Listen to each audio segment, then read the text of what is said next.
So only this many students came, current affairs not. You have got this material. Yes, from this we will cover the topics. Yes, so some prelim specific, you got the topics also, no? You did not get, in groups, in your telegram you did not get? In your telegram group you go and check. No, sir, they did not send. Ma'am sent. Check it. You got, huh? So we'll try to cover some, that is main specific topics and then prelims, as well as we'll cover mapping segment, only once per one place.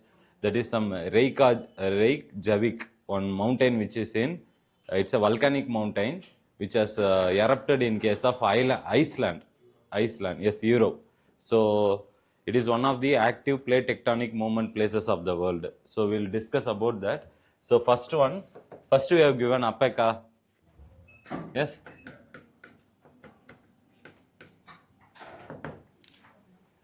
Very recently, APEC meeting has happened in San Francisco. Where is San Francisco?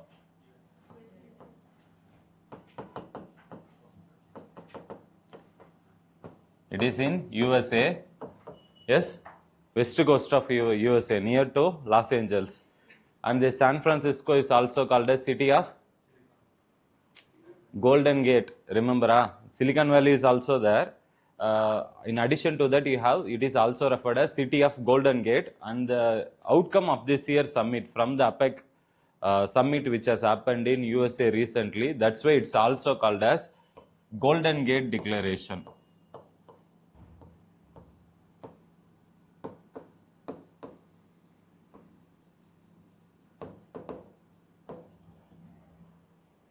It is also called as Golden Gate Declaration. And what they have came out in this meeting is, they have came out with ideas, some action-oriented plans regarding tackling climatic change.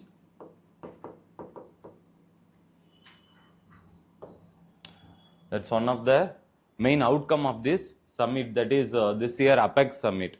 So that is also called Golden Gate Declaration. It can be asked in prelims exam. So kindly try to remember this. Yes. So let's now study something about APEC. APEC. How many member countries are there? Any idea? Don't see that and tell me. If you know, you tell me. That's the reason we don't want to give material first. 21 member countries are there. Yes. Go to, if you have Atlas. Yes. So we'll mark this 21 member countries.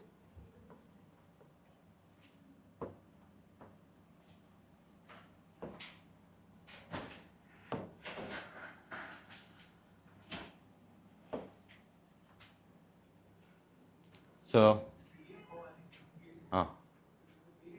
okay. So totally how many? 21 member countries. These 21 member countries are from Asian region and Pacific region. From Asian and Pacific countries only. Yes, especially the countries surrounding Pacific Ocean.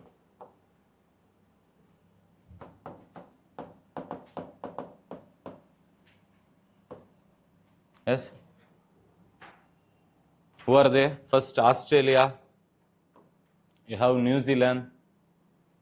Yes, Australia, New Zealand. Go to Southeast Asia map so that you can try to see these countries. So it is easy to remember. Southeast Asian countries. Southeast Asia, not this one.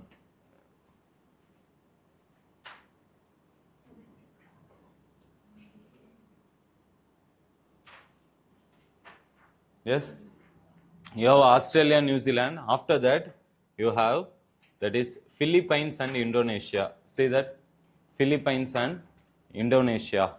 Indonesia, that is Sumatra Island and Java Island is there. In between, Malacca Strait will be there. We have discussed already in current affairs class. And then go to Philippines. Philippines, you have Borneo Island. Yes, some Borneo Island.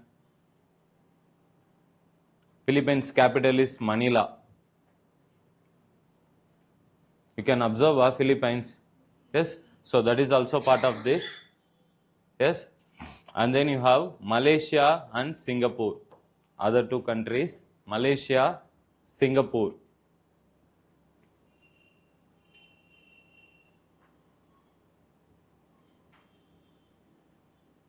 There are, yes. And then there is a small country called Brunei. See that? Brunei. Brunei. Yes. And then you have South Korea, Japan, Hong Kong, Taiwan.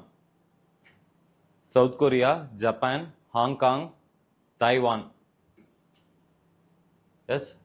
And then Russia, China. Russia, China. And in Southeast Asian countries, you have two countries. One is Vietnam and Thailand. Vietnam and Thailand. So totally how many came here? 1, 2, 5, 7, 10, 11, 12, 13, 14, 15. Only one country we have missed it in this region. Hong Kong we have told. Hong Kong, Taiwan, Japan, South Korea, Russia, China, Thailand, Vietnam, Malaysia, Singapore, Philippines, Indonesia, Brunei.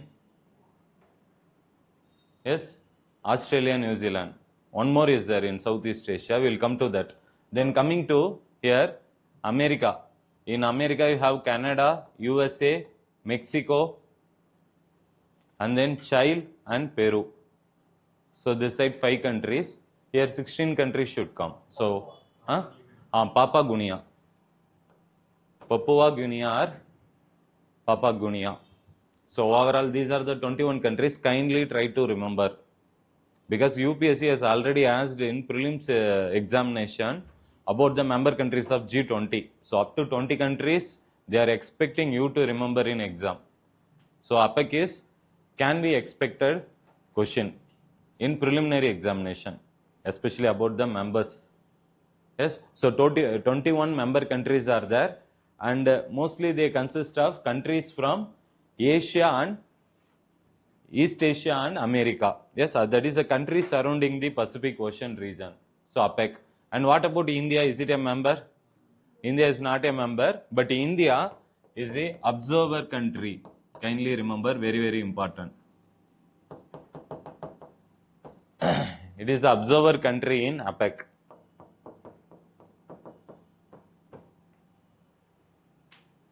So India actually tried 2 times for the official membership of APEC in the year 1991 and 1997. But both the attempts it got failed. Actually, the other countries were ready to admit India, but few countries opposed. So due to that, India could not join. One is soon after LPG, that is in 1991. After India adopting the new economic policy in 1991, that time many American countries, actually they invited India to be a member of APEC. But India at that time, it was not interested. But later when it was interested in 1997, that time some other countries opposed in the grouping. So India is continuing as an observer country, and we attended, India also attended this year meeting at USA, that is in San Francisco. Fine? Yes? So first article, you have the notes, no? They are given to you. Just go through that now. Like what they are actually discussing is about, see, already in case of APEC, we have already seen China is also a member as well as USA is a member. And both China and USA, they have difference of opinion with respect to trade. So there were a lot of trade problems which were prevailing between USA and China during the time periods of Trump presidency. From that time period it started. Especially there is a trade war like scenario which were prevailing during that time. USA started imposing, first is it is USA which started imposing taxes on Chinese steel products up to 25% of tax, and China in turn also for revolting against that, they also went for increasing the tax on USA's especially soybean and many industrial products also. So both of them are like a trade war. They were keep on increasing the taxes at each other countries so that their export of the goods are suffering. So in this tension, in this problematic background, these countries are attending the meeting this year. They have attended already, and they have agreed mostly, they have converged the ideas regarding focusing on tackling the climatic change problems of the world. Is it fine? Yes. So this is the thing in UPSC exam, we can expect some questions on APEC organization. It's a small topic only. Next one. Next, what we have given? NISAR. That is NASA ISRO synthetic aperture radar.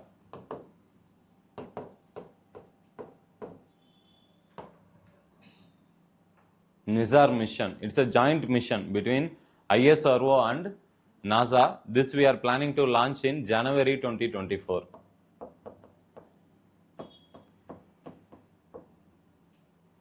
January 20, coming year only. That is just one more month is to go. So this can be asked in coming year prelims examination, since it's a collaboration between two countries. Yes. So what we are planning to do in NISAR? So we are planning to launch a rocket with a lifespan of minimum 3 years. So 3 years, and some here in this aperture radar, it is like, what it will do? Any idea?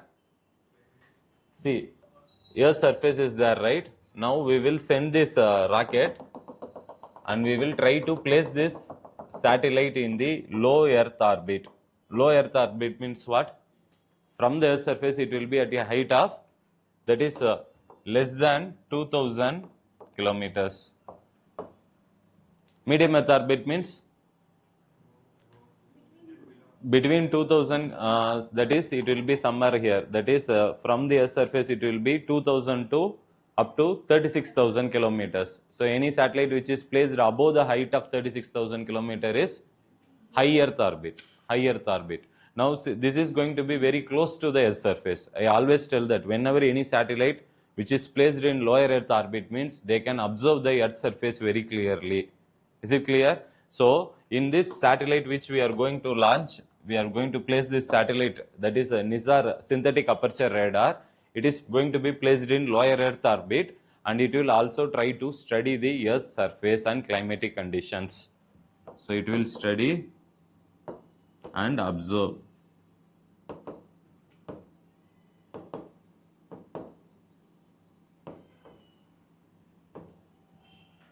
Earth's surface.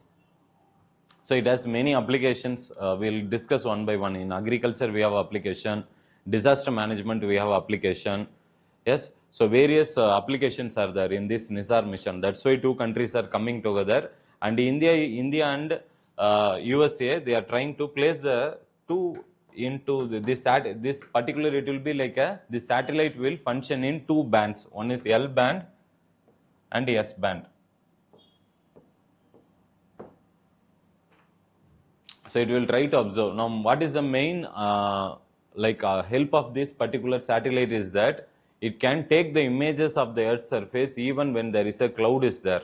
That is why that L band and S band is very important. They can penetrate, that radiations can penetrate through the cloud cover. Is it clear?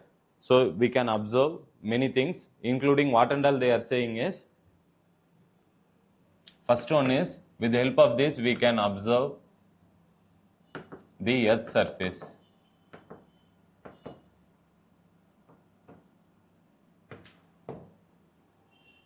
Earth's surface, in particular, the glaciers, is it or not? Glaciers, whether glaciers because of the increase in temperature or global warming, are they melting?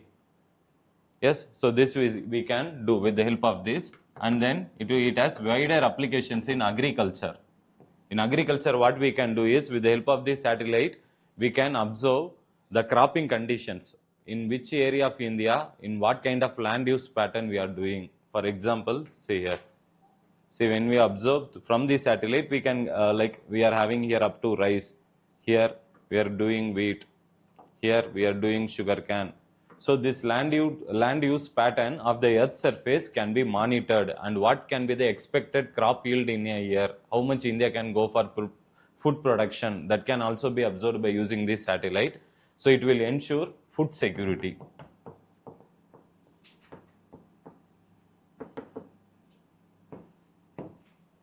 Yes, and one more thing, using this satellite, we can observe not only the melting of glaciers, we can also observe and send very information fast to the Earth's surface, especially the events of volcano, earthquake, all this. That is, it is very useful in disaster management operations.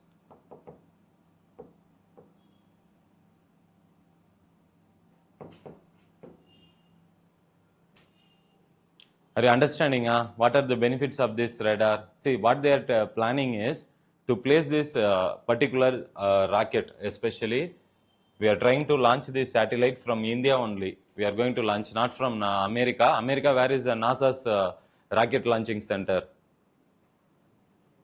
Huh? Geography class we told, forgot it.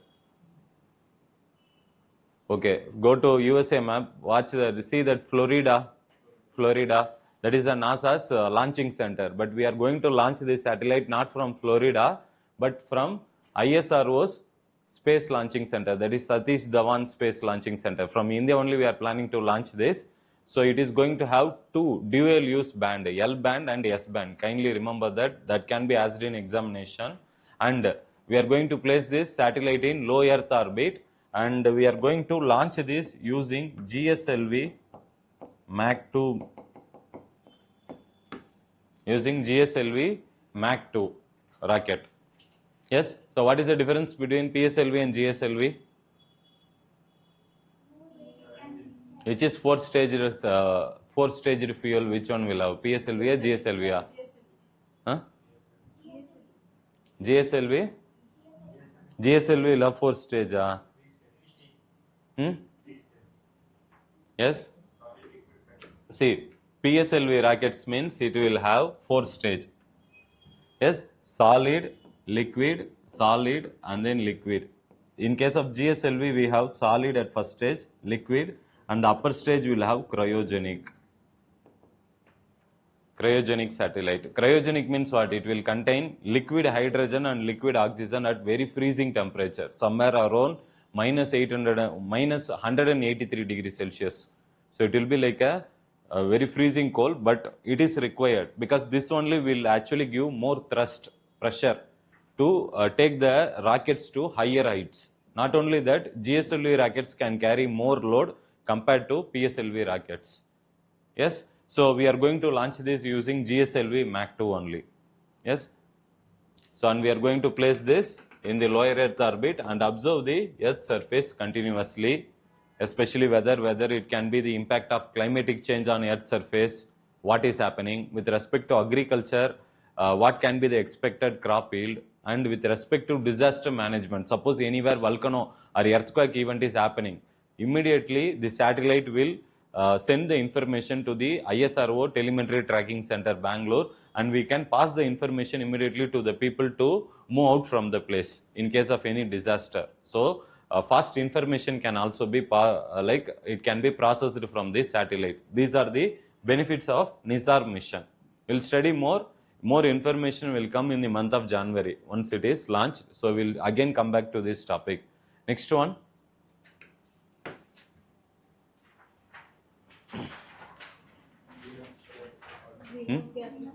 Greenhouse gas. That is WMO. It has came out with annual green gas bulletin. That is, WMO is the World Meteorological Organization. So it is also one of the agency of UN. It was set up in 1950. So related to temperature, weather, and climatic patterns, related to that, it will actually do research and come out with usual publications, research publications. WMO, World Meteorological Organization.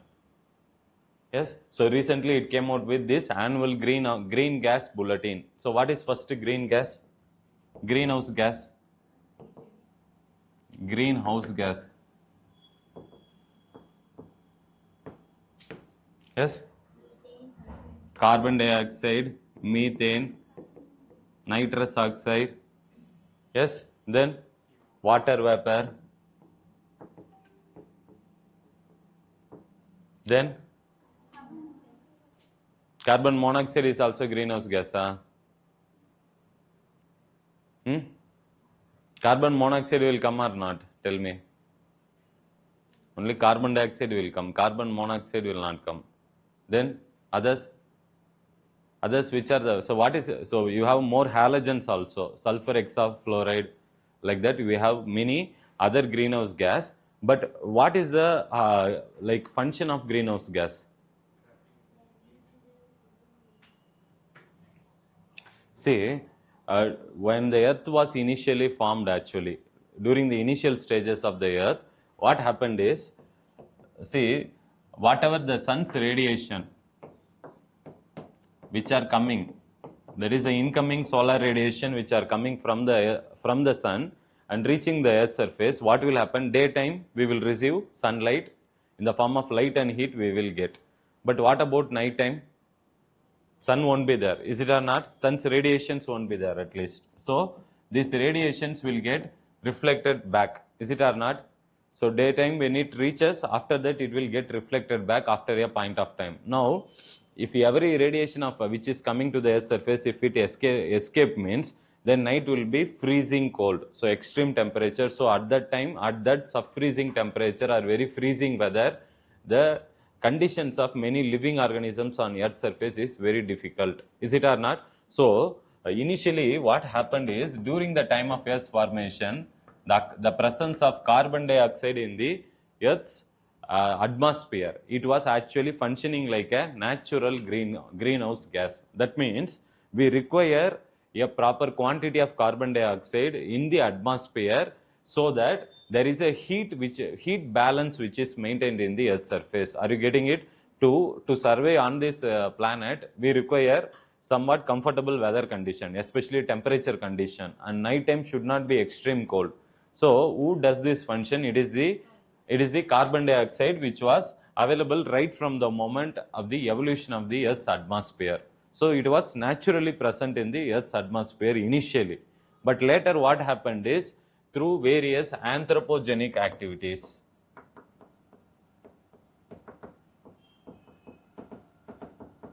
What are some of the anthropogenic activities, you can say, through which carbon dioxide has now increased in the atmosphere?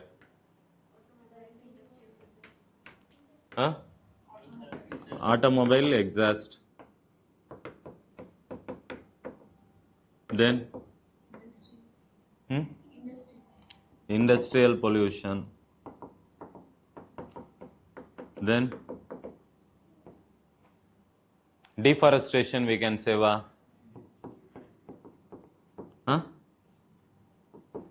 What is it? What are the human activities? So you can say urbanization. Then volcanic activity. Volcanoes also emit during the process lot of that is carbon dioxide into the atmosphere, which is a greenhouse gas. Yes. So volcanic activity.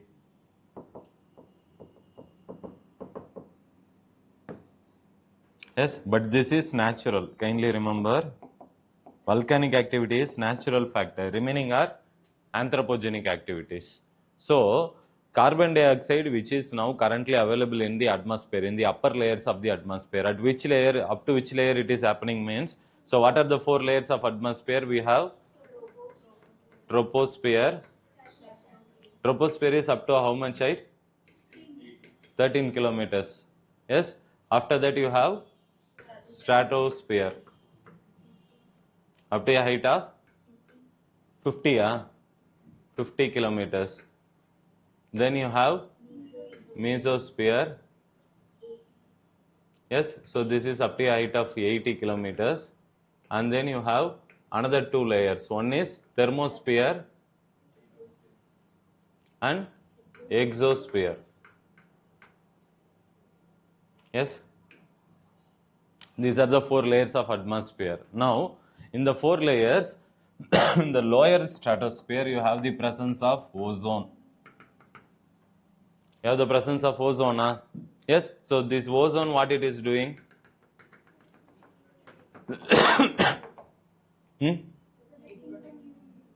Ozone is also greenhouse gas only, no?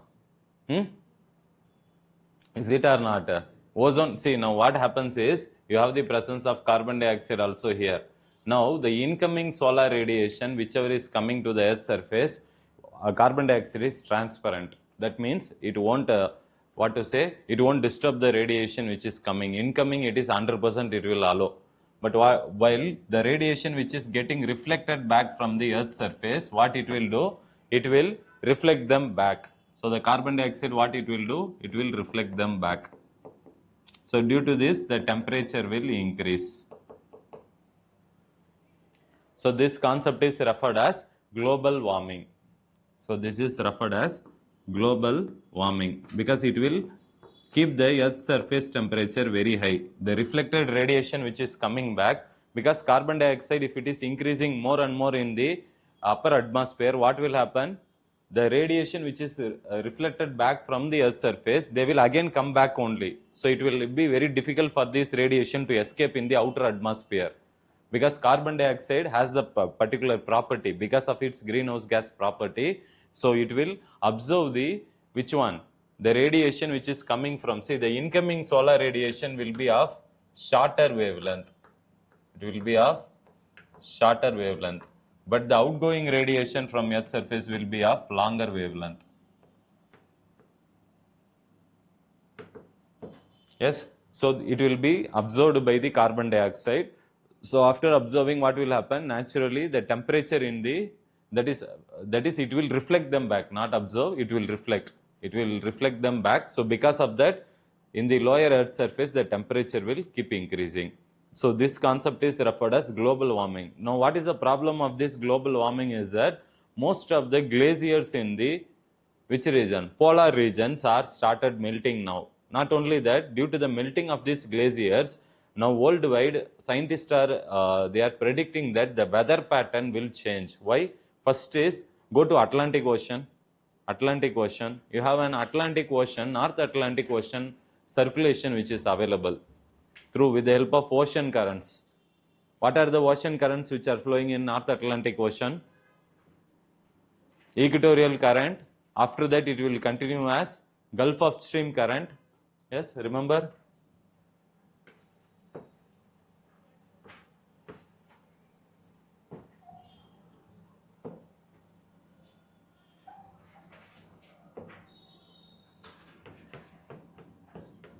So this is equatorial current and it gets reflected as Gulf of Stream current here. And then it continues as North Atlantic drift.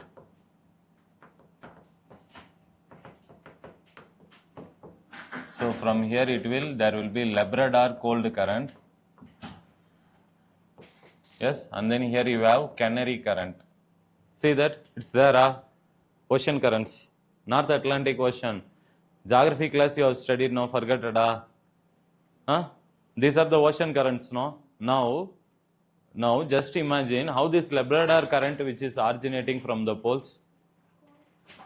Because of the, how about the temperature and density of the cold current or the polar, at the polar region, how will be the temperature and density? Whether it will have low temperature.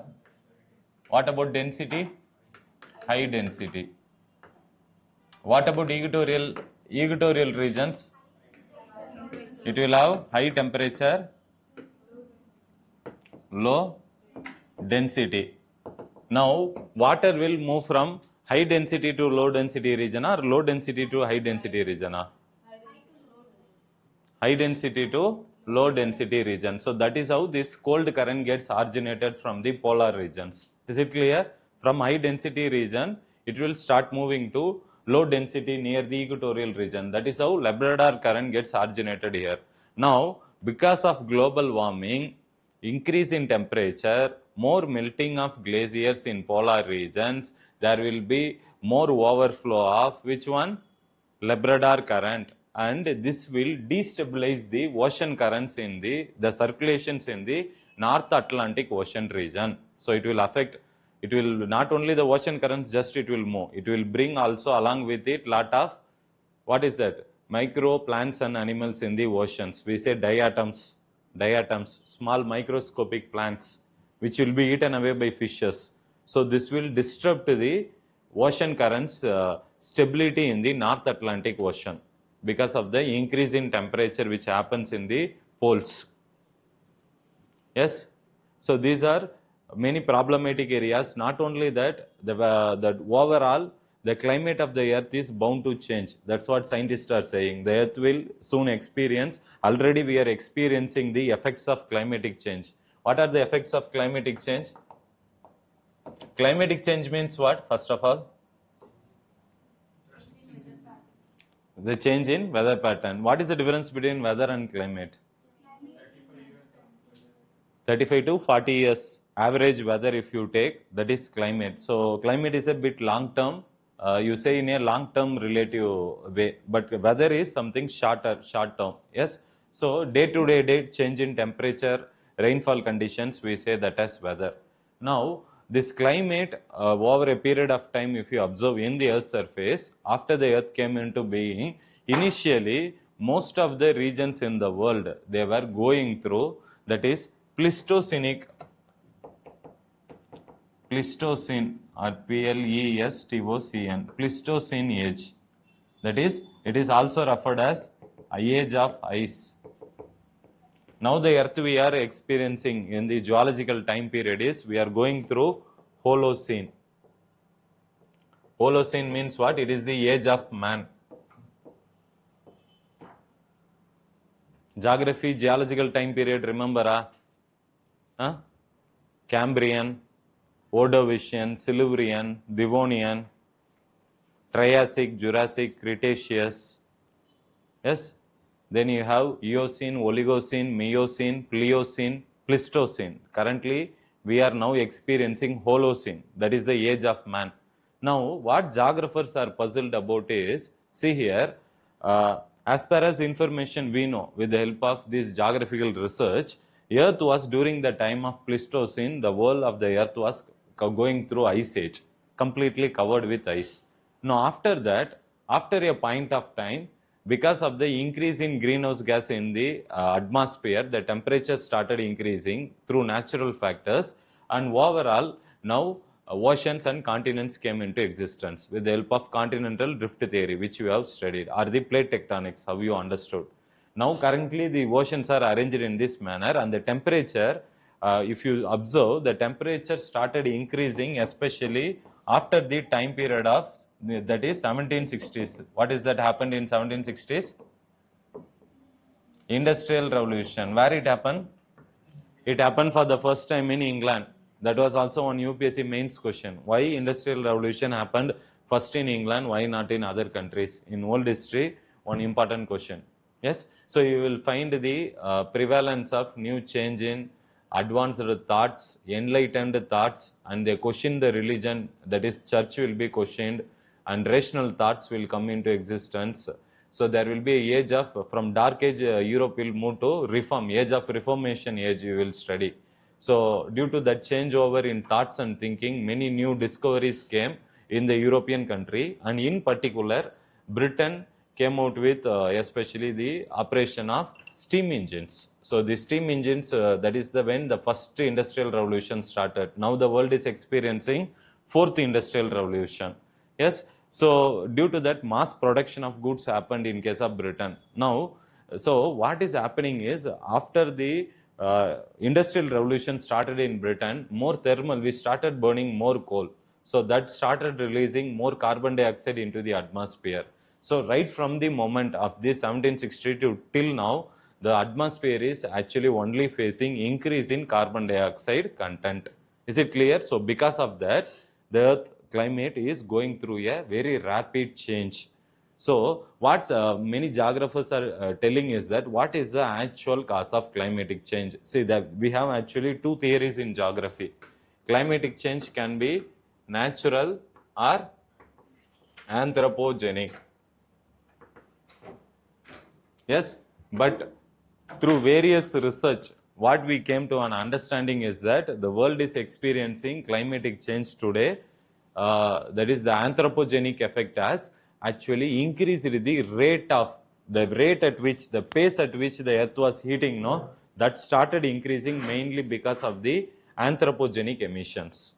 So naturally, the earth going through which one? Ice age to currently now Holocene age, and again it may go through some regions ice age also. So this is natural phenomenon. But on other side, through man's action, through industrial revolution and various pollutions, greenhouse gas into the atmosphere when we released, so that actually changed the rate at which the earth is getting heating. Is it clear? So now coming to this topic, now this WMO, that is World Meteorological Organization, what it has found out is through its annual green gas bulletin, there is an increase of carbon dioxide, methane, and then nitrous oxide. That is, this increase is so much such that the earth actually by the end of this century, that is by 2100, we are actually planning to limit the global temperature to 1.5 degrees Celsius. Less than that, that is, it should not in any case rise. It should not rise 1.5 degrees to Celsius to a maximum of 2 degrees Celsius. So the highest limit is 2 degrees we are targeting. But the most preferable target for us is we are planning to limit it to 1.5 degrees Celsius. That is the expected increase in Earth's temperature. So this we have agreed in the Paris Agreement.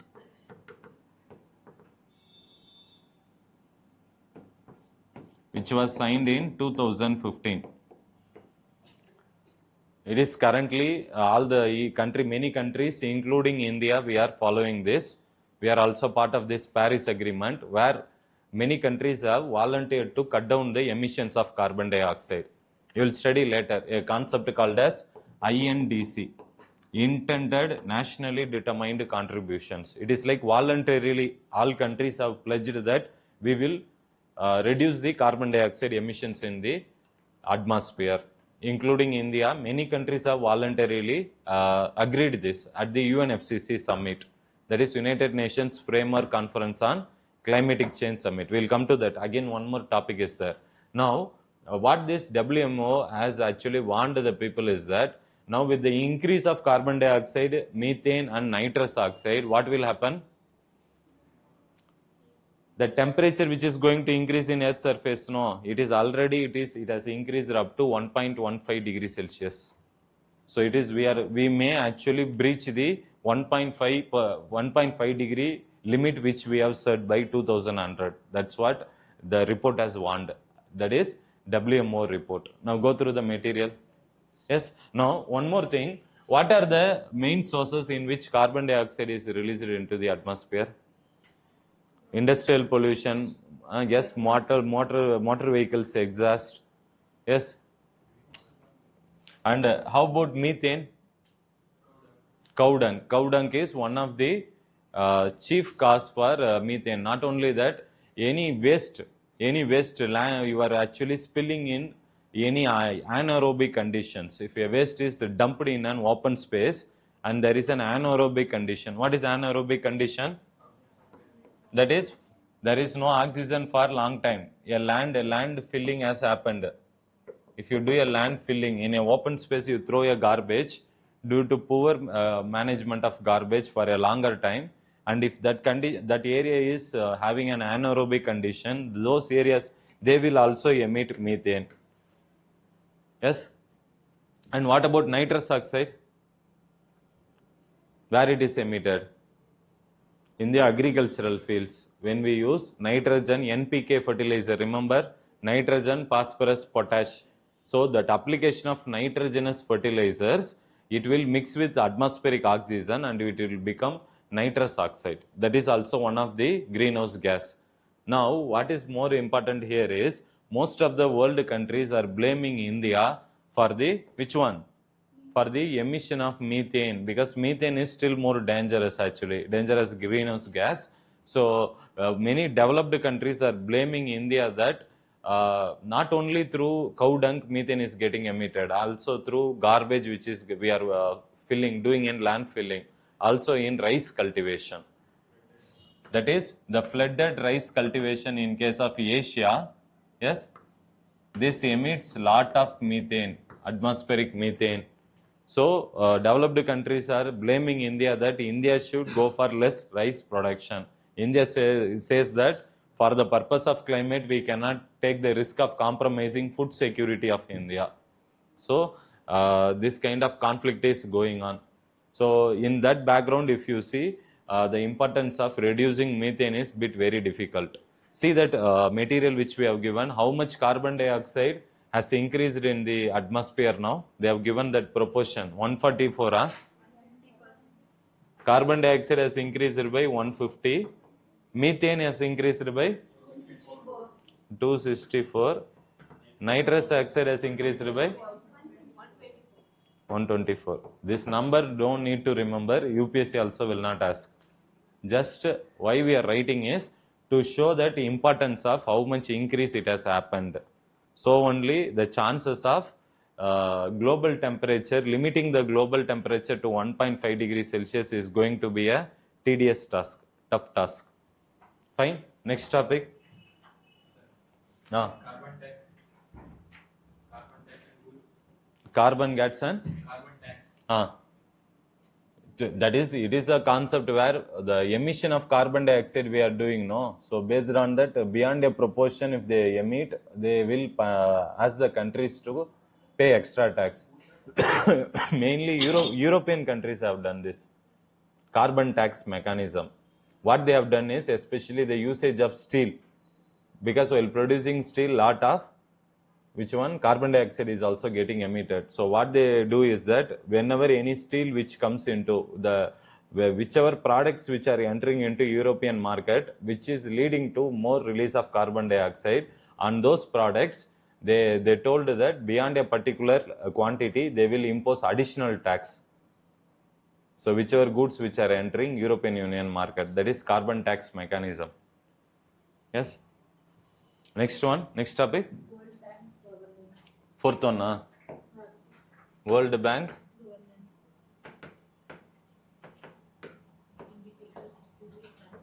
Governance Index. This is this one we can expect in preliminary examination. See, in UPSC preliminary exam every year, have you observed that on reports and indices usually 2 to 3 questions used to come? I think only exception was this year 2023. But most of the years we were getting questions surely from which one? Reports and indices, especially international economic organizations.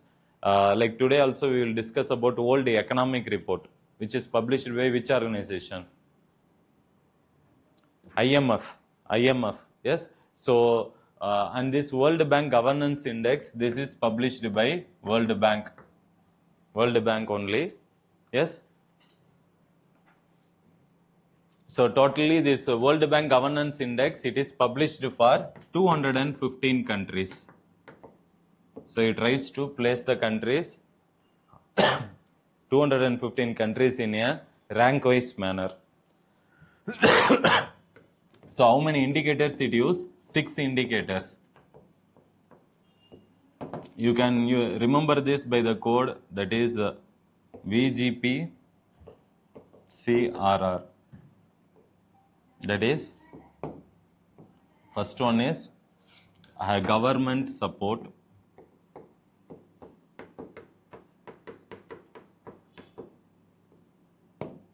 Then political stability.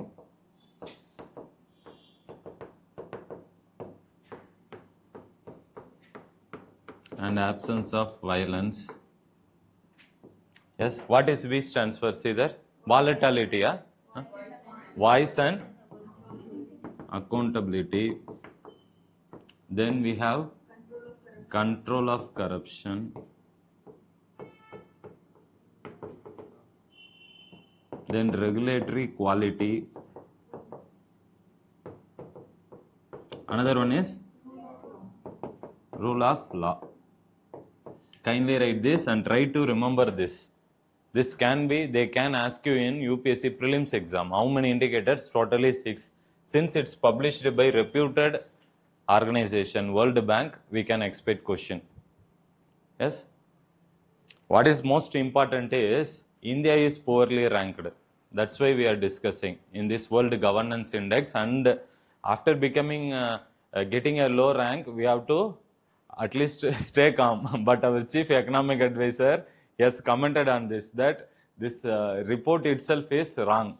So they are not doing the research properly, and no, then they did not even visited India. Then how can they come out with the publishing this index, and how can they say that the rank of the poor performance of India, on what basis they have the right to publish this? So many things he has talked about it, and it has become bit controversial, not only here, on many things. So in another report also, many world countries also having problem with India's GDP calculation methodology. I will tell that IMF also recently has questioned. Many experts have actually questioned it, because India is having a new methodology in GDP calculation. After our Prime Minister Modi, when he became Prime Minister, what he did is, before we used to have GDP as the primary measure to calculate the output of goods and services in India.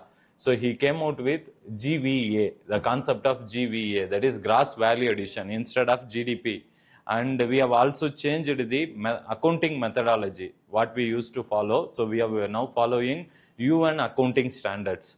So here the problem is there is no transparency in the data, and whatever after the new Prime Minister, when he came, whatever India was reporting that annual growth of 6.5, 7.5, whatever we have reported in the past, many countries had, even including many Indians, have actually problem with the data. Many people, experts of India, who are writing that time in the leading newspapers, they questioned the transparency and credibility of this methodology. So to such extent, we have problem. We'll come to that. But now in this World Governance Index, the World Bank tries to rank the countries. They try to give some marks to the countries on these 6 indicators. Yes, so government support, political stability, any countries which is not having that is political instability, or we can say like any countries which is going through political instability. Which are the countries? Sudan. Especially you have most African countries which will be going through ethnic war frequently. So those countries will be poor, will be given poor rating, whichever is facing frequent political instability or war. And voice and accountability, corruption, any countries, how they are performing in controlling corruption. So we know very well when it comes to India, so we are ranking very poor in this particular parameter also. Yes, and then regulatory quality, and how a country is able to implement the rule of law in spirit, in reality. Especially in this report, since India got very low ranking, the reasons which the experts are saying, who have done this that is indicator or index, publishing the index, what they say is India, especially the way it was handling the Jammu and Kashmir protest, especially what was the problem in Jammu and Kashmir? Anybody? That is during revoking 368, and before that there were a lot of protests, especially which were happening in Kashmir Valley. And what happened is our Indian government tried to suppress the protest. So how they did? It was trying to arrest them, and then there is also implementation of AFSA, that is AFSPA, that is Armed Forces Special Powers Act. This is a special power act. What this act is giving to army men is so much extra power, that to such an extent that they can also kill some person, and they can for that they cannot be accountable also. To such extent powers were given to army men under this, and there were criticism of many army men involving in raping the women were also reported under the implementation of AFSA when it was implemented. So we face lot of human right violations issue in case of Kashmir. Because of this, world countries have allotted India bit poor ranking when it comes to rule of law in that category. And even in controlling the corruption, India is having a very low rank actually. So due to that, overall India's ranking system got affected, and our chief economic advisor, he started saying that, see that in your material we have given some initial points. So read that first point, what he has given. Be loud. One point, first point, what he has given. On the significance of World Governance Index. It is opaque and non-transparent Ah. credit rating assessment deployed by the three credit rating agencies Ah. in the assigning letter grades to credit rating of member countries, particularly emerging markets. Markets. So there is opaque, there is no transparency, and not only that, he also goes to the extent of saying that many people who have published this, that is, people who have published it is they were working with the World Bank. They are at least economic experts. And what our chief economic advisor Ananta Nageshwaran, his name is, so what he is saying is that these people, by sitting in World Bank office, where it is located in Washington, yes, USA only it is located. IMF and World Bank, most of these international institutions headquarters will be located in USA only. Now, because of that, what is happening is, without knowing the ground reality, they published the report. Not only that, the data which they have published also, many of these were subjective. That is, whatever these tools which they are using, no, see, how can you say that is like, see, political stability and absence of violence.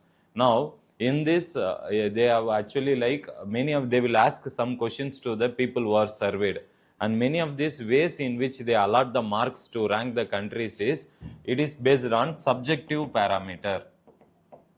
What do you mean by subjective and objective? Prelims is subjective, mains is subjective. Yes, so what is subjective? Different opinions. You can write, no, in your answers. Everybody is writing same answer.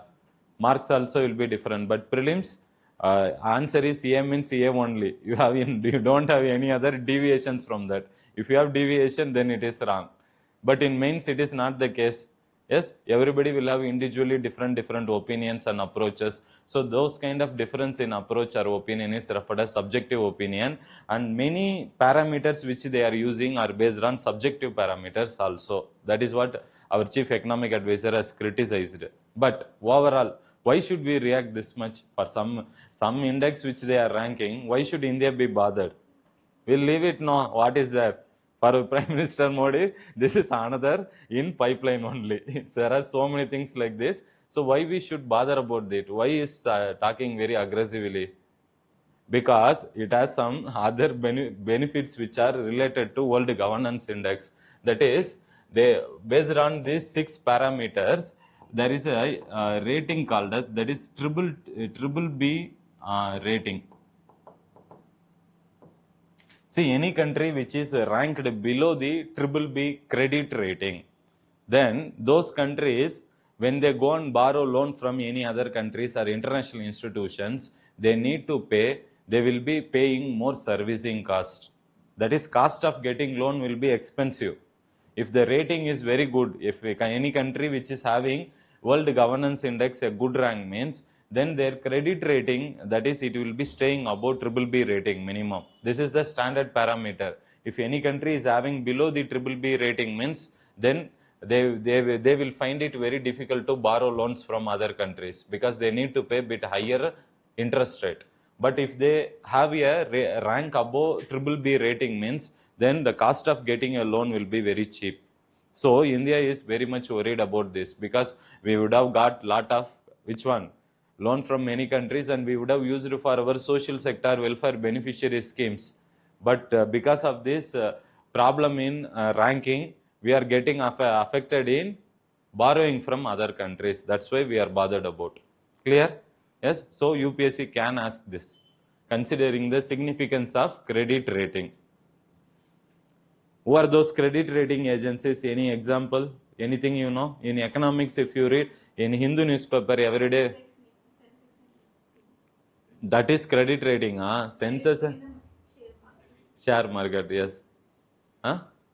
SEBI is a stock regulating institution, Stock Exchange Board of India. It is like, it will regulate the NSE and BSE.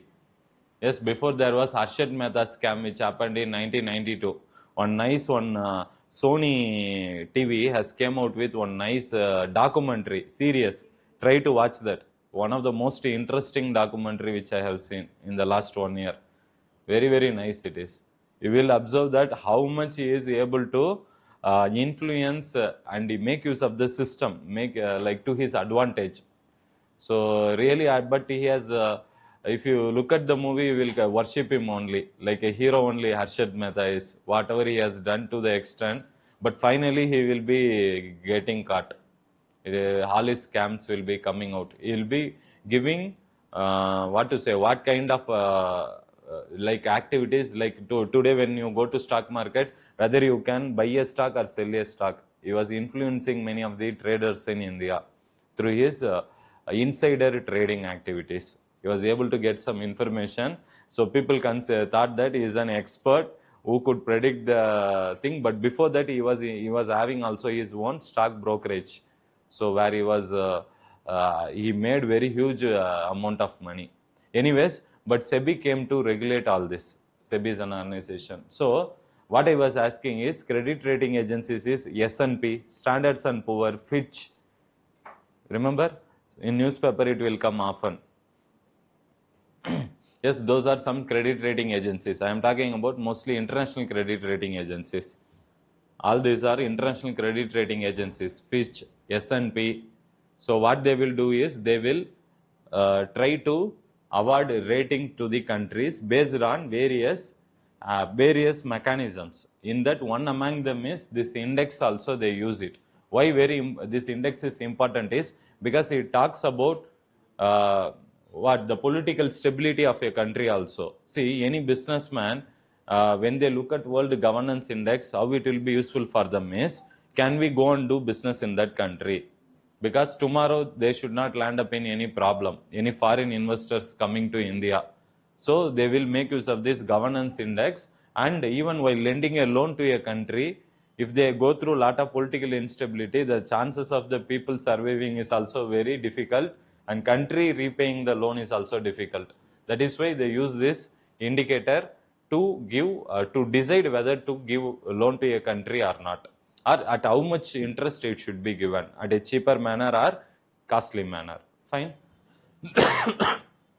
Next one. What's the next topic? IPEF.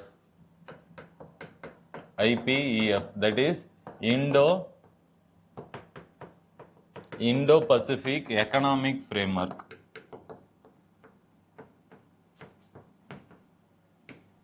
This Indo-Pacific Economic Framework, actually it came into existence this year only, May month. No need to remember the month.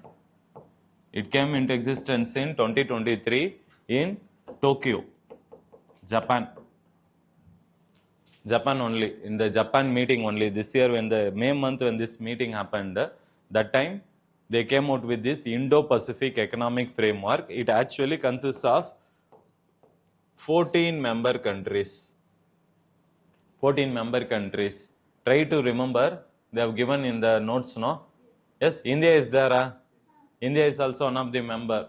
That's why we need to try to remember this.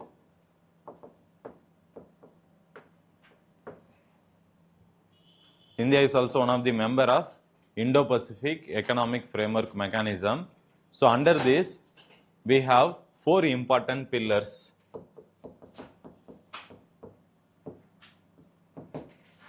Yes, first is to have better and resilient trade. That is, to have better and resilient trade. To promote trade, first. Second one is to provide better supply chain management. And then third thing is related to clean economy. Fourth one is fair economy. Clean economy means what? That is going for decarbonization, reducing the impacts of carbon dioxide and other greenhouse gases, clean economy. Fair economy means a country which is having very less corruption. So these are the 4 foundational pillars. 14 member countries, including India, they have agreed. Why they have agreed is because to promote better trade between the countries. So it is one such mechanism. So here now they have recently now came out with supply chain. That is, what is that? Supply chain agreement. Yes. So the supply chain agreement which they have now came out with, they are planning to sign this. So it will have better sync between these countries when they trade between when any trade which happens, export or import happens between these countries, they will have proper coordination in the trading of goods between these countries. So for that purpose, this is in news, and they are planning to implement all the four pillars soon. As of now, they have implemented this, the most important second pillar. That's why it's in news. Fine? Yes? Indo-Pacific Economic Framework. Kindly remember these four pillars and try to know the member countries. 14 member countries are there, including India. Yes, most of the East Asian countries only. Tell me who are those countries? Australia, Brunei, Fiji, Fiji, Indonesia, Japan, Republic of Korea, Korea, Malaysia, Ah. New Zealand, Ah. Philippines, Ah. Singapore, Ah. Thailand, Vietnam, and US. US. Yes, so Fiji is bit exemption. Otherwise, most of these countries were also members of APEC. Many of them are members of APEC. Yes? Fine. Next one. But the main goal of this is to cut down dependence on China. Which one? The main aim of IEP. Yes, yes. That is, we are having lot of trade imbalance with respect to China, because that we know very well China is exporting, dumping the goods in Indian markets. So because of that, the import bill which India needs to pay for China is actually becoming very huge. So it will help in that also. So we are trying to sort out that. Next. IMF Semi-Annual World Economic Outlook. World Economic Outlook. World Economic Outlook. This is published by IMF. IMF. See, whichever is published by reputed international organization, any reports, the name of the report can be asked in exam. This that is a World Economic Outlook. And even today we have studied World Governance Index by World Bank. Try to remember this. These reports and indices, usually it will be the frequently asked in prelims exam. Mains, you can use it in your answers. To make your answer bit more effective, either in introduction or conclusion, you can quote the reports of these international organizations to make your answer bit effective or to support the argument which you want to put forth. Yes, so what it has told, now it has actually, IMF has predicted that India is going to have a GDP growth for the coming year of around 6.3%. And that is, it has increased the India's economic prediction, how much growth we are going to grow in the coming year. It has increased from 6.1 to 3. And what about global GDP? Global GDP, it is telling that as per the report, it will suffer. That is around 4.8%. 2%. So global GDP is going to be 4.2, but India is going to be growing much faster than the global GDP. That is around 6.3%. Yes, and they are also talking about the various challenges which India is going through, especially during the times of COVID. Our India's GDP has contracted so much. That is, among the most largest economies, India has suffered the most, highest number of economic contraction during the time of lockdown, because we went for lockdown now. So totally we shut down the factories output. So GDP completely suffered in India. So we went for almost like 3 stages of lockdown, no? Two lockdown. So because of that, the growth has suffered. That they are asking, that they are actually discussing, and even there, what are the other things they have told IMF?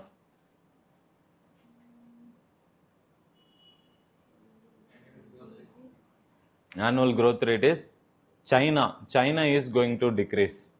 We are expecting a decrease in China's economy. They are facing some problems with respect to banking sector. There is a concept of shadow banks you will be studying. There is a lot of banks which are emerged, shadow banks which have emerged in China. They have now collapsed. Even USA is also going through this banking crisis. That is the collapse of Silicon Valley Bank. Yes, so banking sector is in crisis in globally. many countries, but India is in a much better position due to strong monetary policy by RBI and fiscal policy by Government of India. So we are at better placed. So what you need to remember is who publishes this report. Fine. Any other things they have given? Industrial growth challenges, decline capital formation. So industrial growth is completely suffering, that we know. Then that is why manufacture sector's contribution to GDP is getting stagnated around 25%. We need to improve the manufacturing sector contribution to GDP. Why? Why manufacturing sector's contribution should increase? See, there are agricultural sector, industry, service sector. Because it will provide more employment to the people. More people will get employment in formal sector. So they will get better social security benefit. So their lives will improve. So considering that, India is trying to promote manufacturing, as well as manufacturing will actually in turn bring in more foreign exchange reserves to India when we go for exporting the goods. So a lot of scope is there, but what is the problem is our manufacturing sector contribution has stagnated. Not only that, if you look at the social indicators in India, because of the COVID times, a lot of employment, people have become unemployed. Now after COVID, many business collapsed, so many people could not again get back into the employment mode. That is also one problem we are facing. And even the government has not invested properly in human development indicators. So if you look at the India's rank in HDA, what is India's rank this year? I told in geography classes also. HDA, in this year India's HDA ranking, 131. 31 or 32? 31. So India is out of how many countries?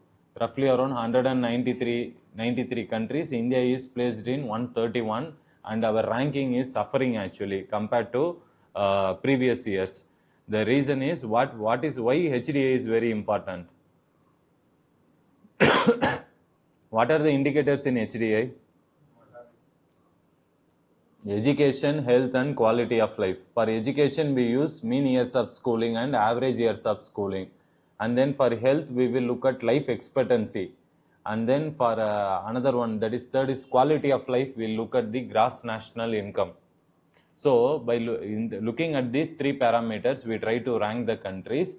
In that, India's rank is suffering means what does it indicates is we need to really work on improving the quality of education, and we should also make sure that education we should be able to retain the children who are coming and attending the schools, government schools. It's not that just they come and register for the school and you provide just a fundamental right to children up to age of 14 years, compulsory education freely you provide. Not these things does not matter. What is very important is whether we are able to improve the quality of education in government schools, whether we are able to improve the teacher skills so that the quality of education improves, and whether we are able to improve the attendance of the government school students so that you are able to retain the students who are coming and attending the schools. All these are very important. So these are the areas India needs improvement, and because of lower economic growth during COVID times, many of the social indicators, human developmental indicators suffered in India. This has been highlighted in this World Economic Outlook. So these things you can quote in your mains answers. Fine. Next topic. Renewed focus on emerging technology. That is emerging technologies.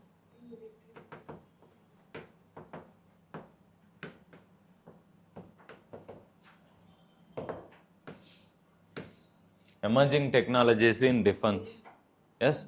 See, we just go through that, you will understand. But in case of India, Army, Navy, and then Air Force, if you look at these defense services, they started using various emerging technologies such as artificial intelligence. Is it or not? Yes. Now there is more application of artificial intelligence in defense sector, and our Defense Ministry as well as Army, Navy and Air Force has highlighted the importance of artificial intelligence in battleground. So we are actually trying to find which are the promising technologies in future we can use in battleground. So we wanted to take a lead in that. And before going into that, we'll try to understand what is artificial intelligence. What is artificial intelligence? Mimicking the human behavior. See, you actually have three things. So first is artificial intelligence. It means mimicking the behavior of humans. And then you also have something called as machine learning. And then another one is machine learning, and another one is what? Deep neural network will be there. What is that?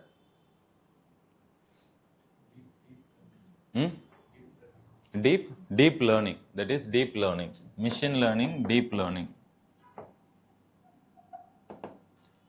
That is the highest one is artificial intelligence. Inside that, the subset is machine learning and deep learning. So what is first of all deep learning? It is like with the, like how in brain we have neurons, we do processing, right?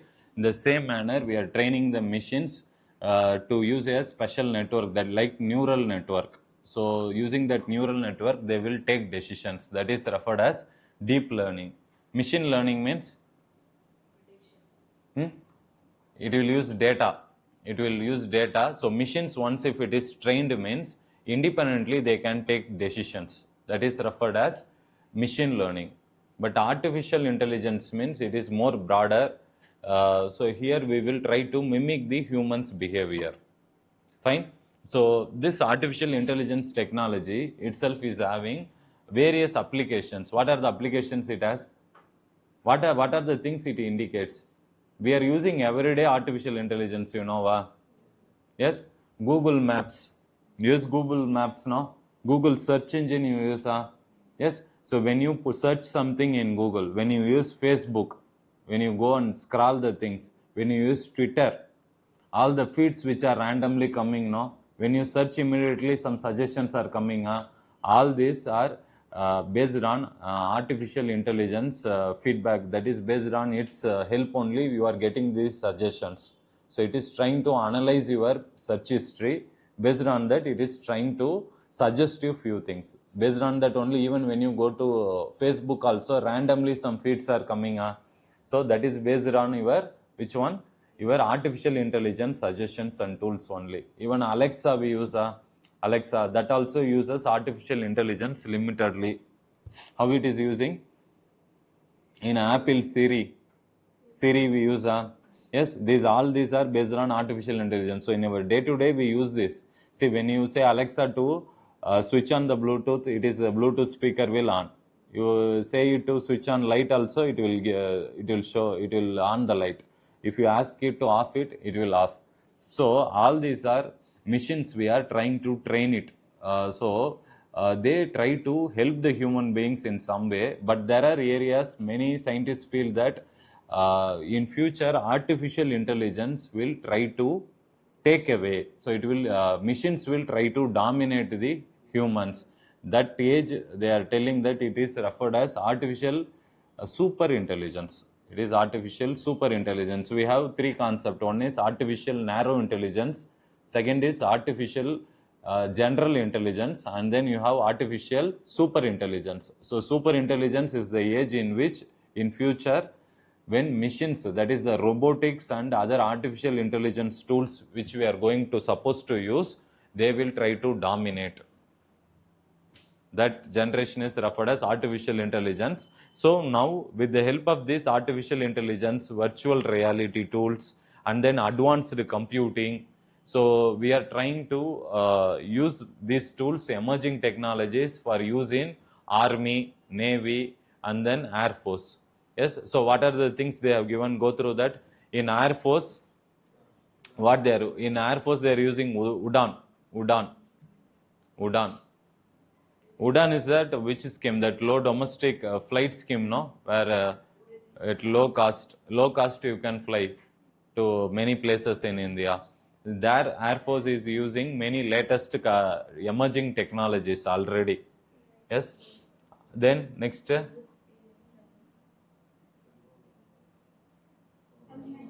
Hmm? Huh? Defense Ministry. Navy is also using under project Swablan. What is that? Swablan.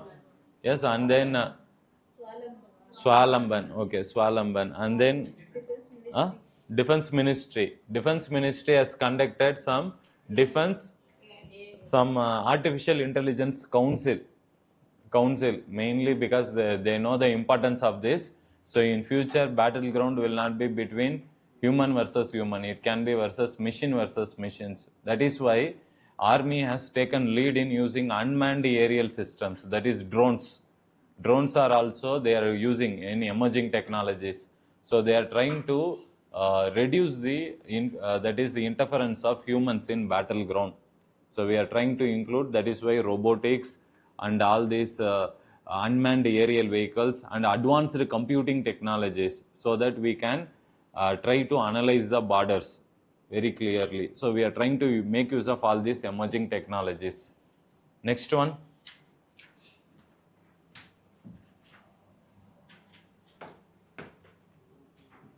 India and European Union close to settling 600 million. So India, European Union, WTO trade dispute.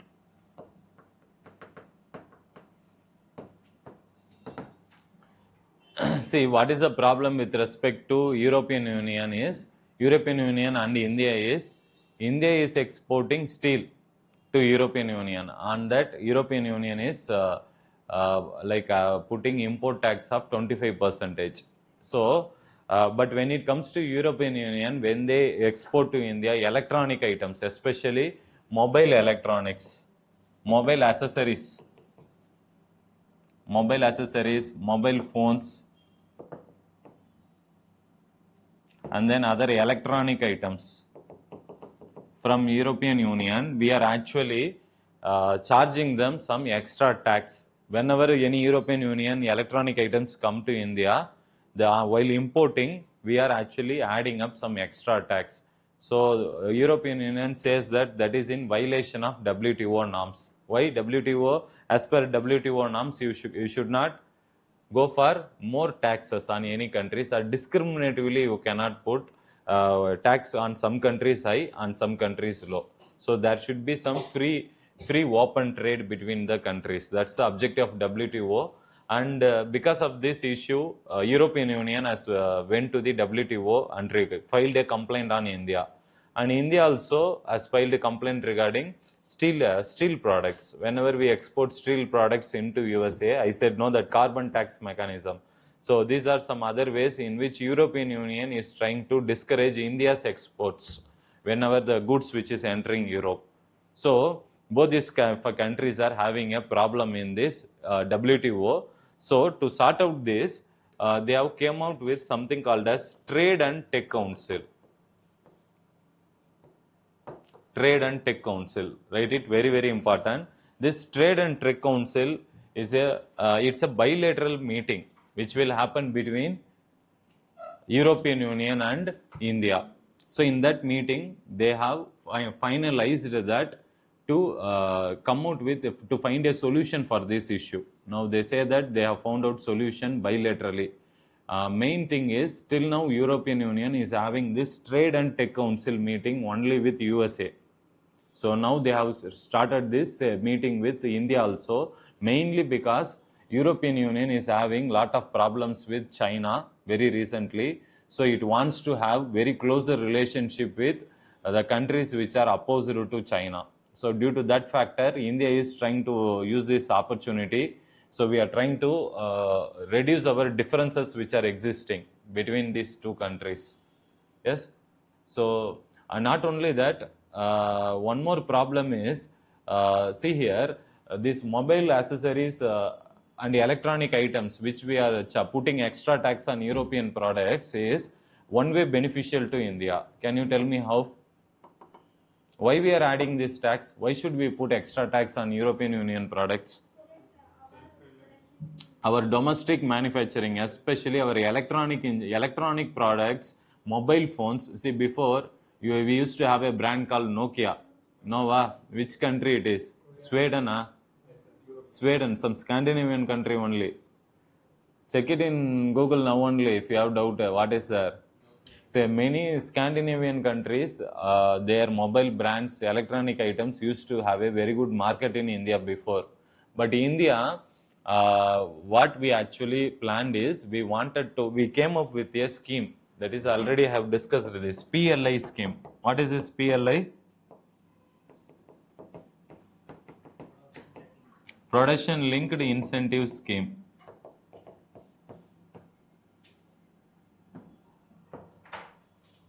So this scheme, under the scheme, especially this scheme has been started during 2020, especially during the time of lockdown time.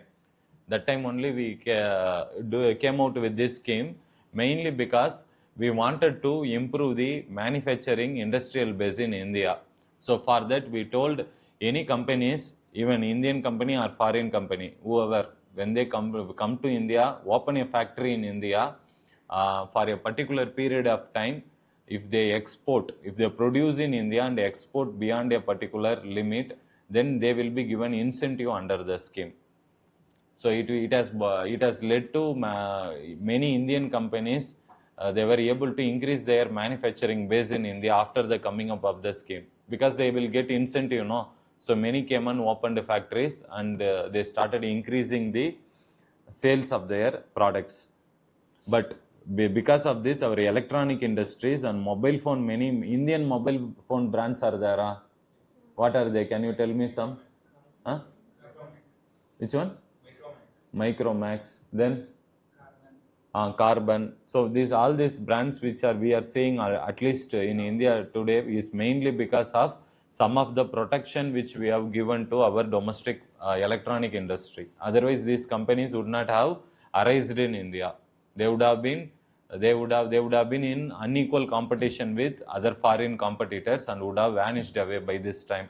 So that is one benefit. Because of these high taxes, we were able to make sure that some of the Indian companies could open their factories or develop their base in India.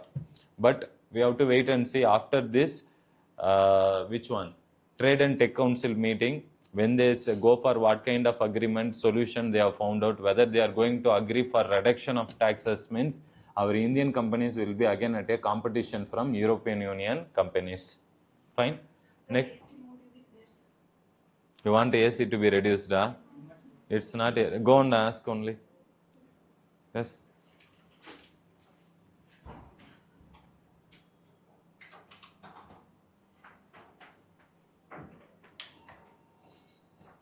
Bell is here only.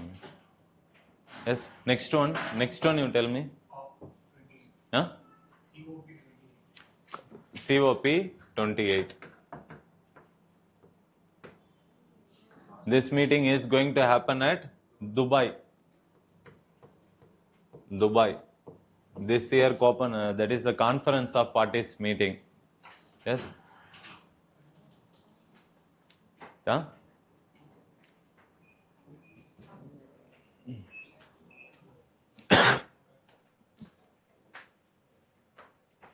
Yes. COP 28 meeting. This year it's going to happen in Dubai.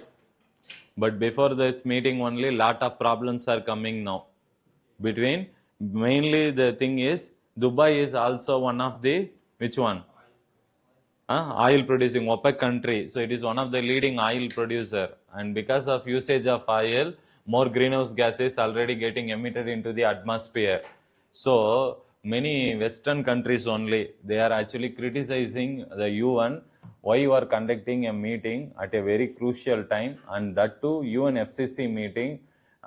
This year leadership is given to Dubai. So they say that Dubai itself is already a leading polluter of green gas. So how come it will take a responsible climatic change decision? And not only that, if you give such a country this kind of leadership, means how they will push other countries to come for an agreement in the meeting. So these are some of the controversies and criticisms surrounding the meeting before it is going to take off.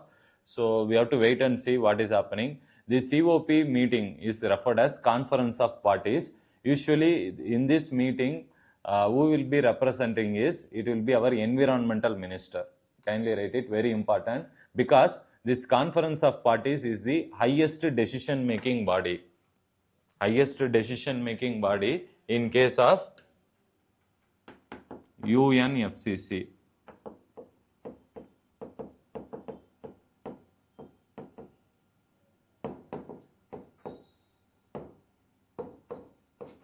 What is UNFCCC? United Nations Framework Conference on Climatic Change. Yes? Huh? 28 is the 28th meeting from 1994 or 95. From that year they have started meeting. So it has become now 28th meeting. 28th meeting. So usually they will meet annually once. And it will be usually in the month of November or December only, every year. Yes? So this United Nations Framework Conference on Climatic Change came into existence in 1992.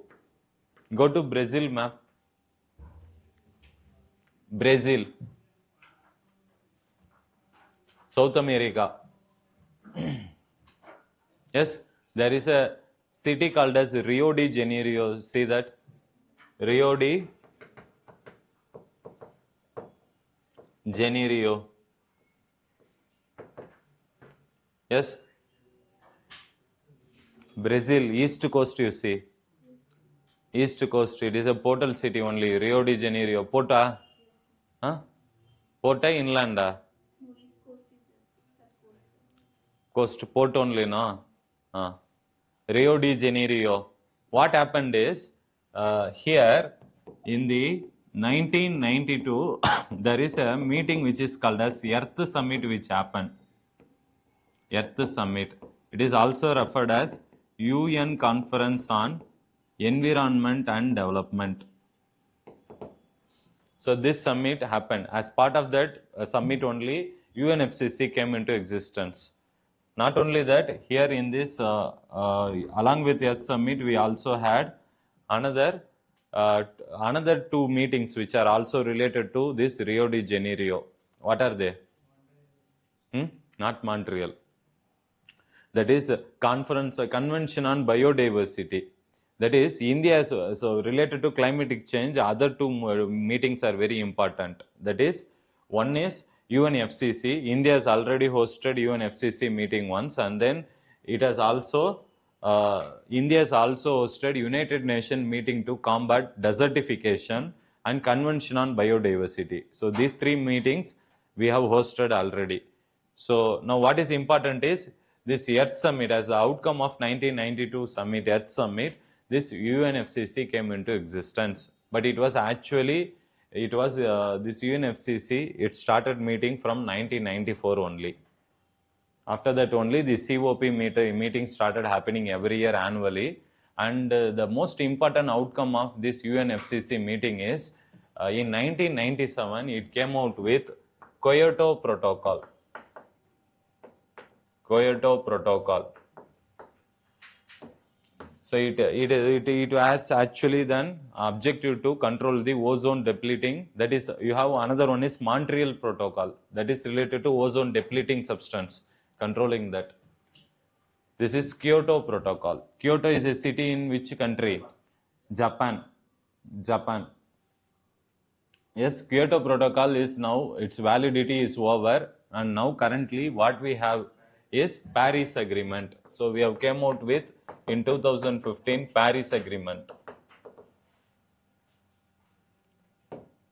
The Paris Agreement main objective is to limit the global temperature to 1.5 degrees Celsius, preferably to a maximum of 2 degrees Celsius. At any case, global temperature should not cross how much temperature? 2 degrees. Why that particular limit? Because we feel that after that, if it is increasing, means then the world glaciers will melt and extreme events will happen more. Either the world will face either extreme rainfall or extreme drought, and lot of food production will get affected. Agricultural activities across the countries will get affected. So even people who are working in factories, industries, they will be finding it difficult to work for a long time because of the increase in global temperature. The efficiency of the work will come down. So a lot of problems they are saying, which is going to disrupt because of climatic change. Yes, so that's why they are discussing about this meeting, and this meeting is important in the context that this year it was going to be, the leader is Dubai. So we have to wait and see. Then next one. Draft broadcasting.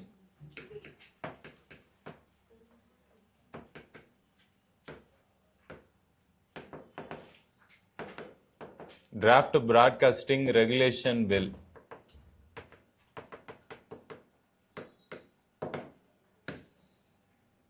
Yes.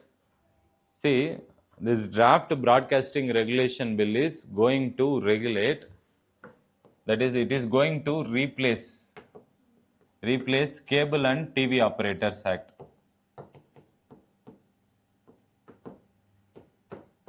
So it is trying to replace that.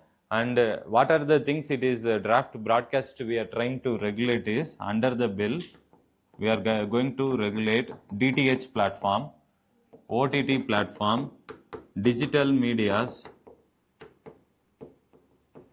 and then IPTV. What is IPTV?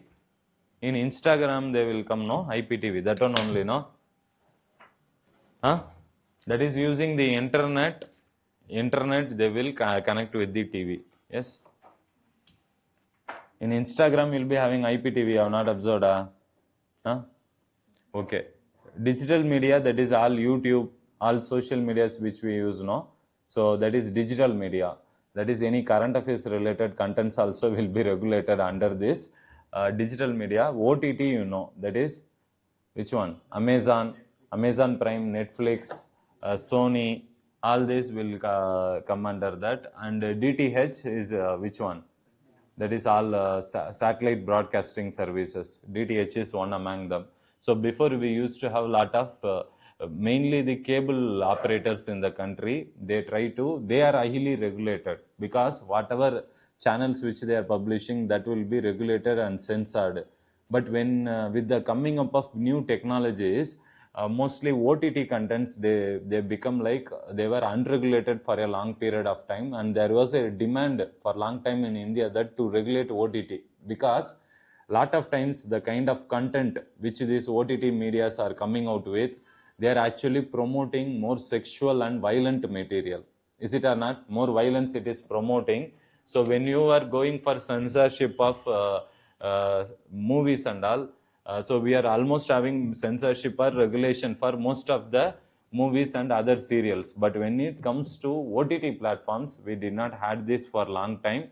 Till now, OTT platforms are regulated under IT Act, that is Information Technology Act 2000. So now we are planning to bring them under this bill, and there are many positives. What are the positives they are telling is that they are actually going to come out with separate programming code, advertising code. What is that meaning of programming code and advertising code? See, a lot of programs which are going to come in case of social media, in OTT platforms. Now, some kind of serials or any movies which they are going to come, it is going to have age restriction for people. Lot of restrictions will be there. So for regulating this, limiting the access to some people based on some restrictions like this. So child should not be exposed to some kind of movies. So these kind of restrictions will be filtered out based upon the code which is given to lot of serials. Is it clear? So this program code is going to have some better user control data. So in that way it is going to be beneficial. And advertising code also will streamline the advertisement revenue, and it will increase the income for the government. So we are trying to regulate this also. And not only that, we are going to come out with something called as content evaluation committee. Content Evaluation Committee. And then another one is Broadcast Advisory Council. What is the meaning of this is, see, who will be the regulator? Question will come, I am telling we are going to regulate. That's what this bill is.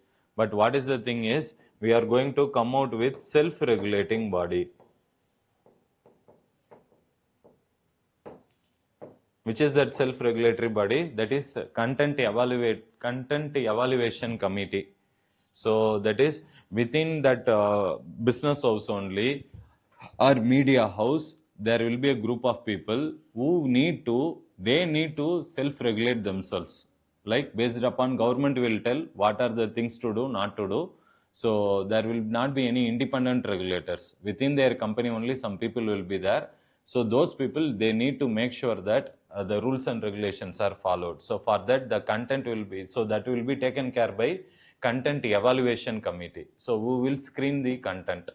Then Broadcast Advisory Councils. So Broadcast Advisory Councils means it will consist of the media house, which is a broadcast publishing house, and even it will include entrepreneurs who are actually invested money in the media house, and people who are actually watching. So many experts people who are related to this particular field, all will be the part of this Broadcast Advisory Council. So they will give some suggestions to the broadcasting media how they need to handle them. So overall, if you see, there is nothing going to something which is going to interfere in the functioning of this OTT or DTH platforms with the coming of this law. But what we are trying to do is, we are trying to make sure that cable TV operators as well as DTH and OTT operators are treated equally. Is it clear? Because till now there is an imbalance. Cable TV operators have been highly discriminated or regulated, whereas this OTT and even digital media people, they are completely excluded. Now they will have some kind of awareness that they need to do some do's and don'ts when it comes to broadcasting the content. Not only that, what are the other points we have in the broadcasting, draft broadcasting bill? Equitable penalties, which is very important. That is, what do you mean by equitable penalties is,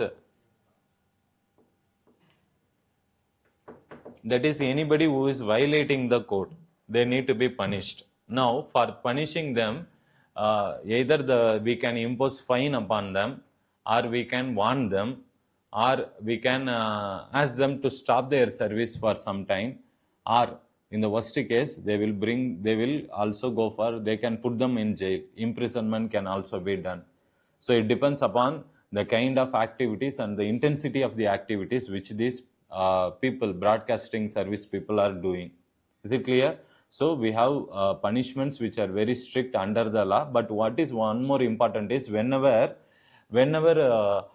these media houses are asked to pay fine, the penalties will be imposed on them based upon the turnover which they are getting. It is not that going to be equal for all the people. See, somebody who is operating a YouTube channel, you cannot treat them equally with any Sun TV or Star TV. Is it or not? Because he will be having not even 10,000 rupees. Is it or not? You cannot ask him to pay 1 crore fine. So he will run away. You take the channel. I will create one more channel and I will come out with content. You ban this channel itself, they will say. So they need to be treated some kind of equality in punishment. For that, they will consider their turnover and their business operation, and based upon their revenue and capacity, they will limit the fine. If it is a very big house means, they will go asking them to pay more fine. Smaller people's means, they will impose very less fine only. So that is also there. Then Accessibility for persons with disabilities. This is actually going to be very important. Yes, that is accessibility to Divyangs. Accessibility to Divyangs. Divyangs, physically disabled or differently abled, all are same only. So bringing, because see, somebody who is having some visual problem, somebody who is having auditory problem, that is hearing problem. See, these people should also have some inclusive media. Is it or not? that will be in some channels there will sign languages, so that these kind of tools now they are going to improve more in the most of the programs which are going to come as per the bill. So because of that, the people who are disabled or the young people, they will get benefited. So this is going to be, this is one good thing which we have really done in this draft broadcasting bill. Otherwise we have not actually brought in any new regulator. We are just asking them, you are going to be regulated, but you do the self-regulation on yourself by forming a team. And we are also asked them across the business house, broadcasting house, they can form a broadcasting advisory council. So overall they can give suggestions, any reforms which can be done for broadcasting. And programming code or advertising code is more related to user friendliness and comfort. So based upon their user control and other services, it will, the content will be refined or services will be restricted. Then any other thing? Contemporary definitions and future-ready provisions. I mean, that is, since the bill is very new, I said no, for a longer period of time we have not included that is OTT platforms and digital medias and all. So now we are having that awareness, especially our government. So in this bill we have added lot of emerging technologies which can come in future. And what is the meaning of the word? We have tried to define those all these things in the broadcasting bill, mainly because why we are doing this, because so that in future any problem comes, we should not again go for amending the law. So that we wanted to make our law bit comprehensive and updated. So we have done that. Next. Infrastructure sharing, platform services, and right of way. Right of way, that is very important. What is right of way is somebody who is shifting the house or doing some alteration to the house, they want some temporary suspension of service or to change the service, means that times lot of difficulties currently people are facing, especially the way in which the customer service centers and other people react on, there is no on response time. So to sort out all this, the bill has included right of way as a very important criteria, where any user who is using these digital services, OTT services, when they request for something, especially altering or changing the house, that time they need to be given this right of way. That is, they should be always given this option of shifting it without suffering on a major scale. So we have included all this under the draft broadcasting bill. Fine. Next one.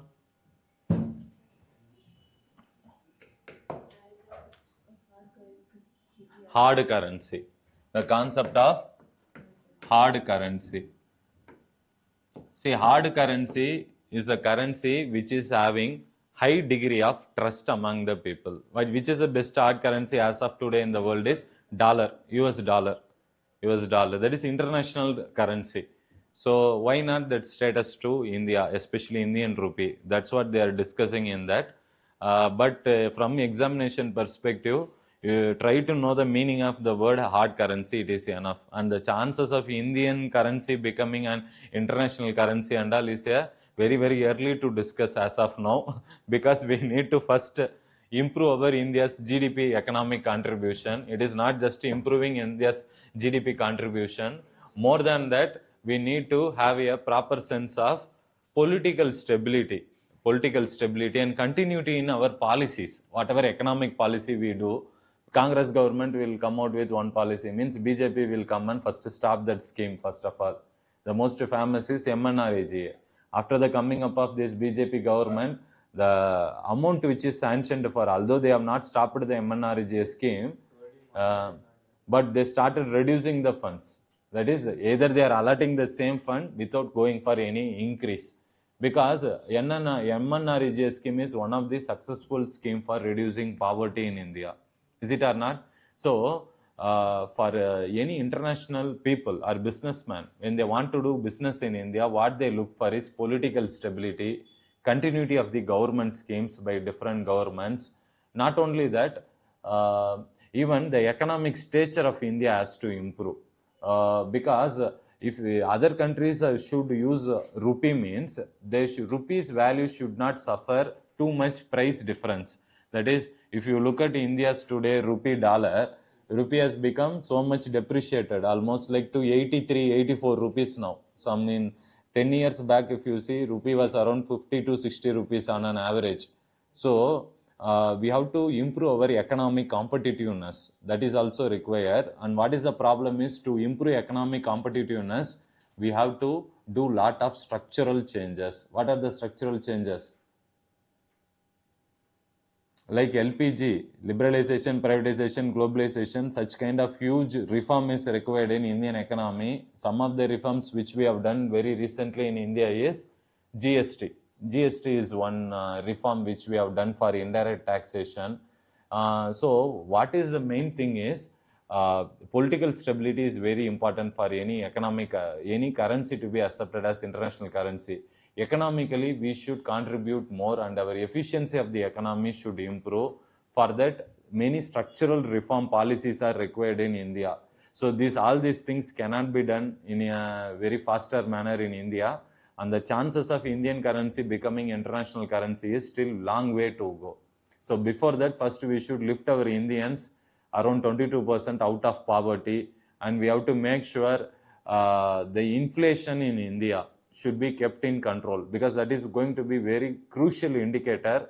Any foreign companies, when they come to India, they look at the inflation data, because inflation data will indicate what is the GDP of the country. When we say GDP, we talk about nominal GDP and real GDP.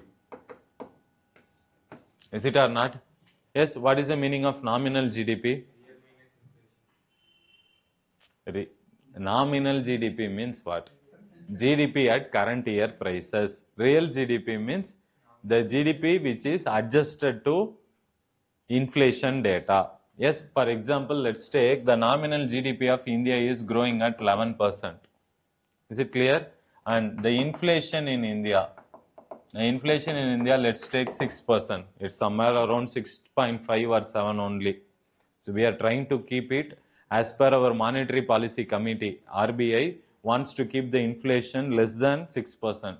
The upper limit is 2% and lower limit is 6%. So between 2 to 6%, the inflation has to be maintained by RBI. If they don't do that, they have to give explanation to our parliament. Yes, but coming here, how will you calculate real GDP? Means it is nominal GDP minus inflation. So we will adjust it with the inflation data. So what will be the real GDP? 11 minus 6 is 5%. So if the inflation keeps increasing, what will happen to the real GDP? It will decrease. So the GDP, the real production which is happening in a country, it will be very less. So any foreign companies, when they come to India, they will be looking at inflation data. If the inflation is bit less, means then they will find those economies very attractive to do business, or else the cost of doing business will be costly in that country. Is it clear what I am saying? So these are the challenges before Indian government. Before really we were thinking of making rupee as an international currency, it's a really long way to go. But for making any currency as an international currency, what is required is, first is the trust.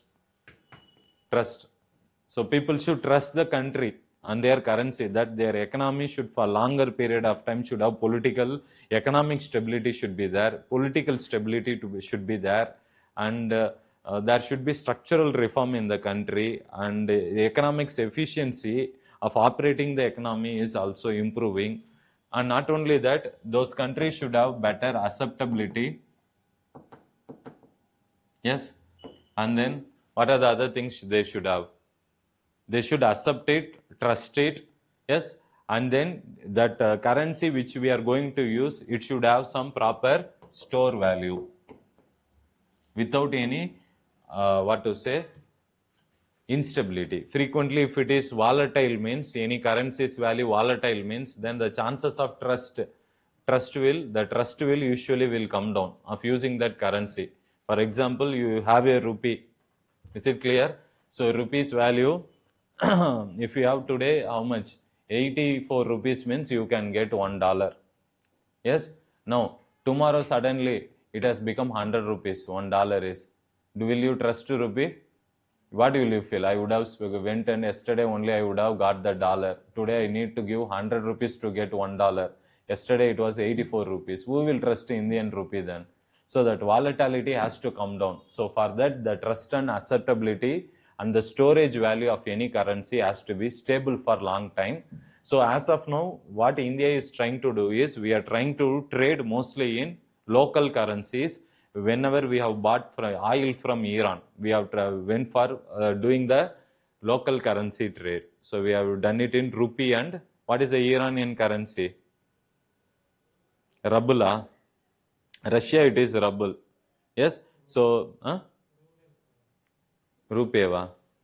No. So Iranian local currency, and then our Indian local currency, we have tried to do oil trade in the past. We have done that. So we are trying to explore those opportunities as of now. So once we improve our bilateral relationship with any country and go and do bilateral trading in local currency, and more acceptability if it comes among the countries, in future we can go for which one? Using rupee as, or suggesting rupee to be as an international currency. So before that, if we do means, then it will become a destabilizing factor for India. It will affect Indian economy only. Fine. Next one. 11th, 12th topic. What is the 12th topic? China-Myanmar Economic Corridor. Yes. So this is part of Belt and Road Initiative of China. This Belt and Road Initiative is initially called as One Road, One Belt Initiative.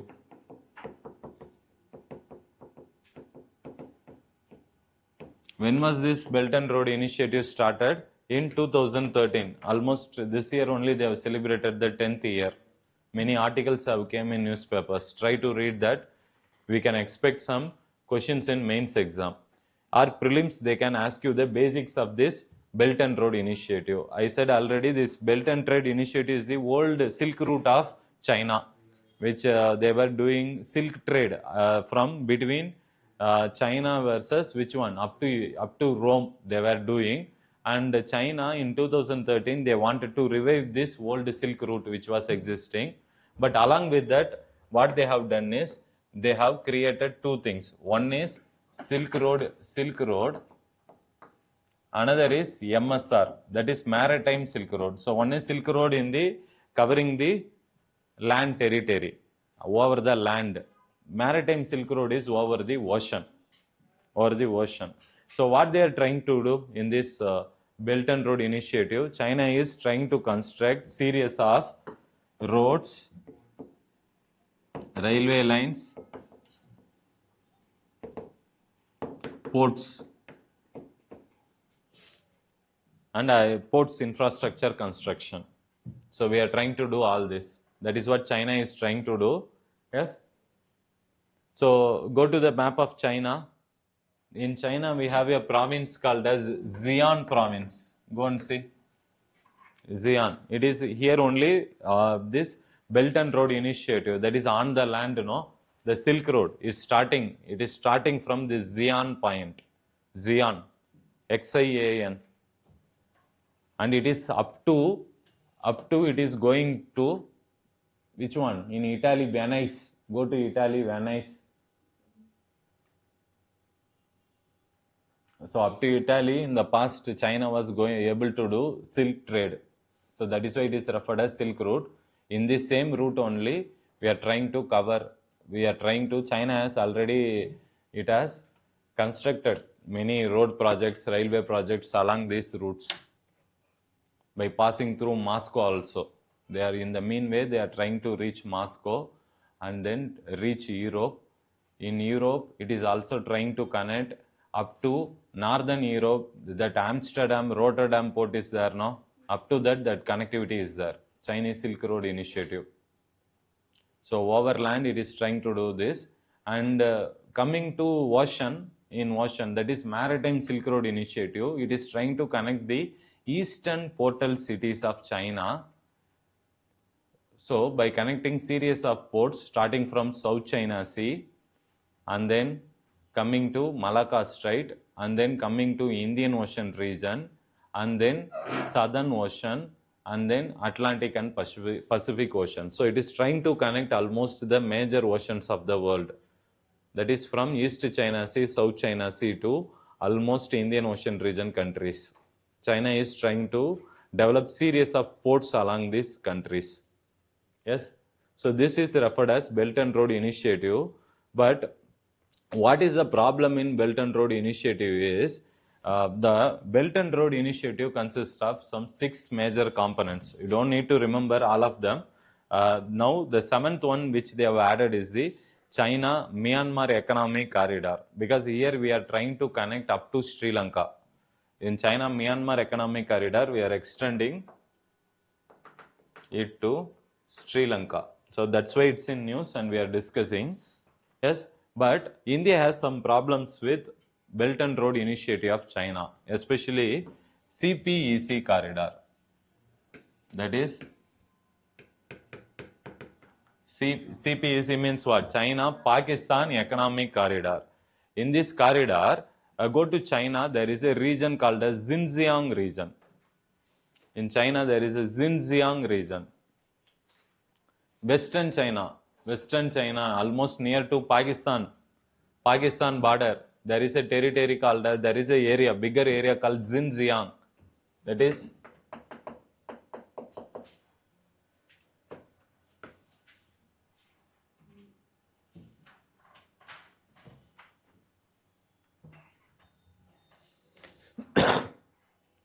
Dara, Xinjiang.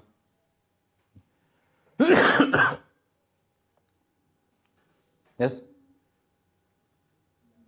Not Dara.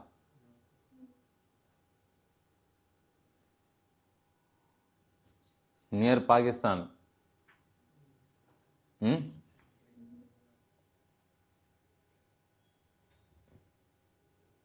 Not given. Sorry, draw it in your, or else write it in your notes. Xinjiang. Very important place, because in this place there is a Chinese group which is called as Han Chinese group. Han Chinese group. Han Chinese, who are minorities actually in this region. Majority people are Uyghurs. Uyghurs, who are belonging to Muslim religion. Uyghurs. So they actually have common affinity with Pakistan, that is Sunni Muslim category. They belong to Uyghur Sunni Muslim category. That is like Turkish Muslim people. They are Uyghurs are. What is happening in China is, China purposefully it wanted to move its Han Chinese group in this region, because the dominant people here are the Muslim people, especially Turkish speaking Muslim people called Uyghurs. So China wants to change the demographic profile of the region by sending lot of Han Chinese group, and these Han Chinese group who are outsiders of this area, once they came to this region, they started competing with the locals for employment opportunities. So because of that, fight happened between these two communities, and they will be frequently in news because of this issue. And because of this, one more thing is, China's relationship with Pakistan also a bit suffered because of that. Because Pakistan considers, which one? Sorry, China considers Pakistan to be all-weather friend. All-weather friend. Yes? So, no, but due to all these relations, what is one more problematic thing for India is the Belt and Road Initiative's extension of into India's POK region. That is, this POK region where China has constructed this highway. So because it is connecting up to Pakistan's Gwadar port. So for China, it is going to be helping them mainly because it will give them an access to Indian Ocean region, that is Arabian Sea, in a faster manner. Because otherwise it has to come through Malacca Strait to reach Indian Ocean. So for that purpose, it has constructed this highway. But what India feels is, it is violation of our sovereign rights. So without asking me permission on my territory, Pakistan and China, what they did? They agreed, and they have built a road on whose land? On India's land. That is a problem. That is why India says a strict no to this. Which one? Belt and Road Initiative of China. That's why we have not joined officially. But leaving India, the surrounding majority of the countries have now joined, even including Nepal very recently. Till now, Nepal was listening to India. Now what has happened? China has tried to like reach out to Nepal also now. So it is trying to construct, China is also trying to construct China-Nepal economic corridor now. So up to Tibet, from Tibetan region to almost near to India's borders, they are trying to construct road and railway lines. So it is going to be problematic for India. Why? In future, if they can fastly bring their troops, if there is any war-like scenario through these routes, so that is why strategically it is going to affect India. So that's the reason we are very, very keenly observing this China's movement along our neighboring relationship with neighboring countries. So for that purpose, India is also trying to develop its own project called as BCIM corridor. What is this BCIM corridor? Bangladesh, China, India, Myanmar. So we are trying to, this is like alternative to Belt and Road Initiative for our smaller neighboring countries. We wanted to implement this project, but we have not implemented till now. It's all become a plan only on paper. So we are unable to do. So the goodwill of India among these countries is reducing. But when it comes to this recent China, which one? China, Myanmar economic corridor. Myanmar economic corridor, in that China is planning to go to China. You have some province called Yunnan province. See that?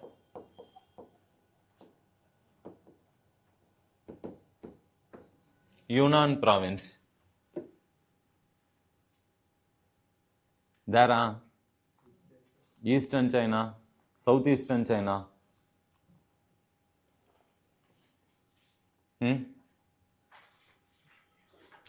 Use two atlas always.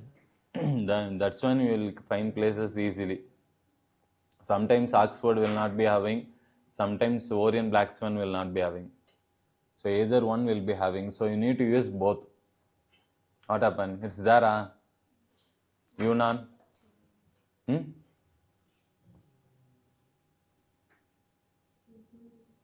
Yunnan province is there.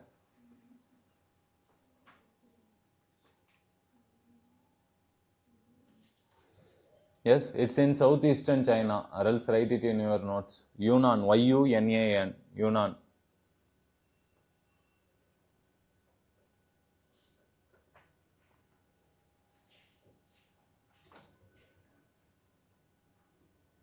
Yes. So that Yunnan province, China is trying to link with which one? Indian Ocean region. Indian Ocean region. Through this China-Myanmar economic corridor. Yes. So what it is trying to do? It is trying to construct ports by reaching up to which one? Sri Lanka.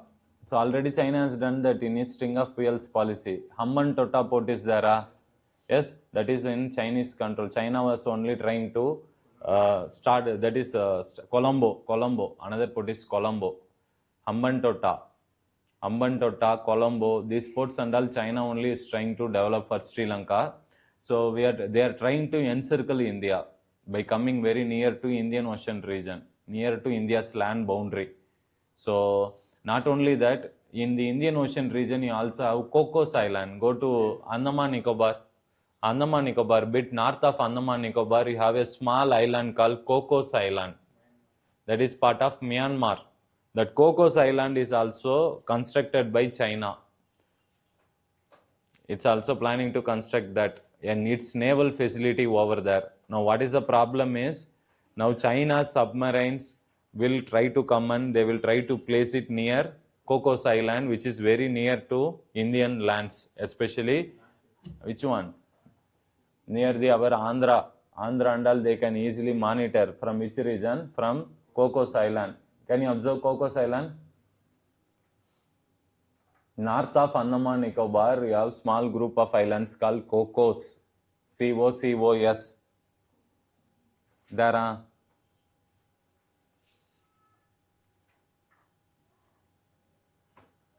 There are not. Given no? Market and put on arrow and write. It is developed by China as part of string of pearls policy. See now what is the problem is, now China from Cocos Island, they can observe the east coast of India, because not only this, they are also placing a lot of various interceptors near the Indian Ocean region.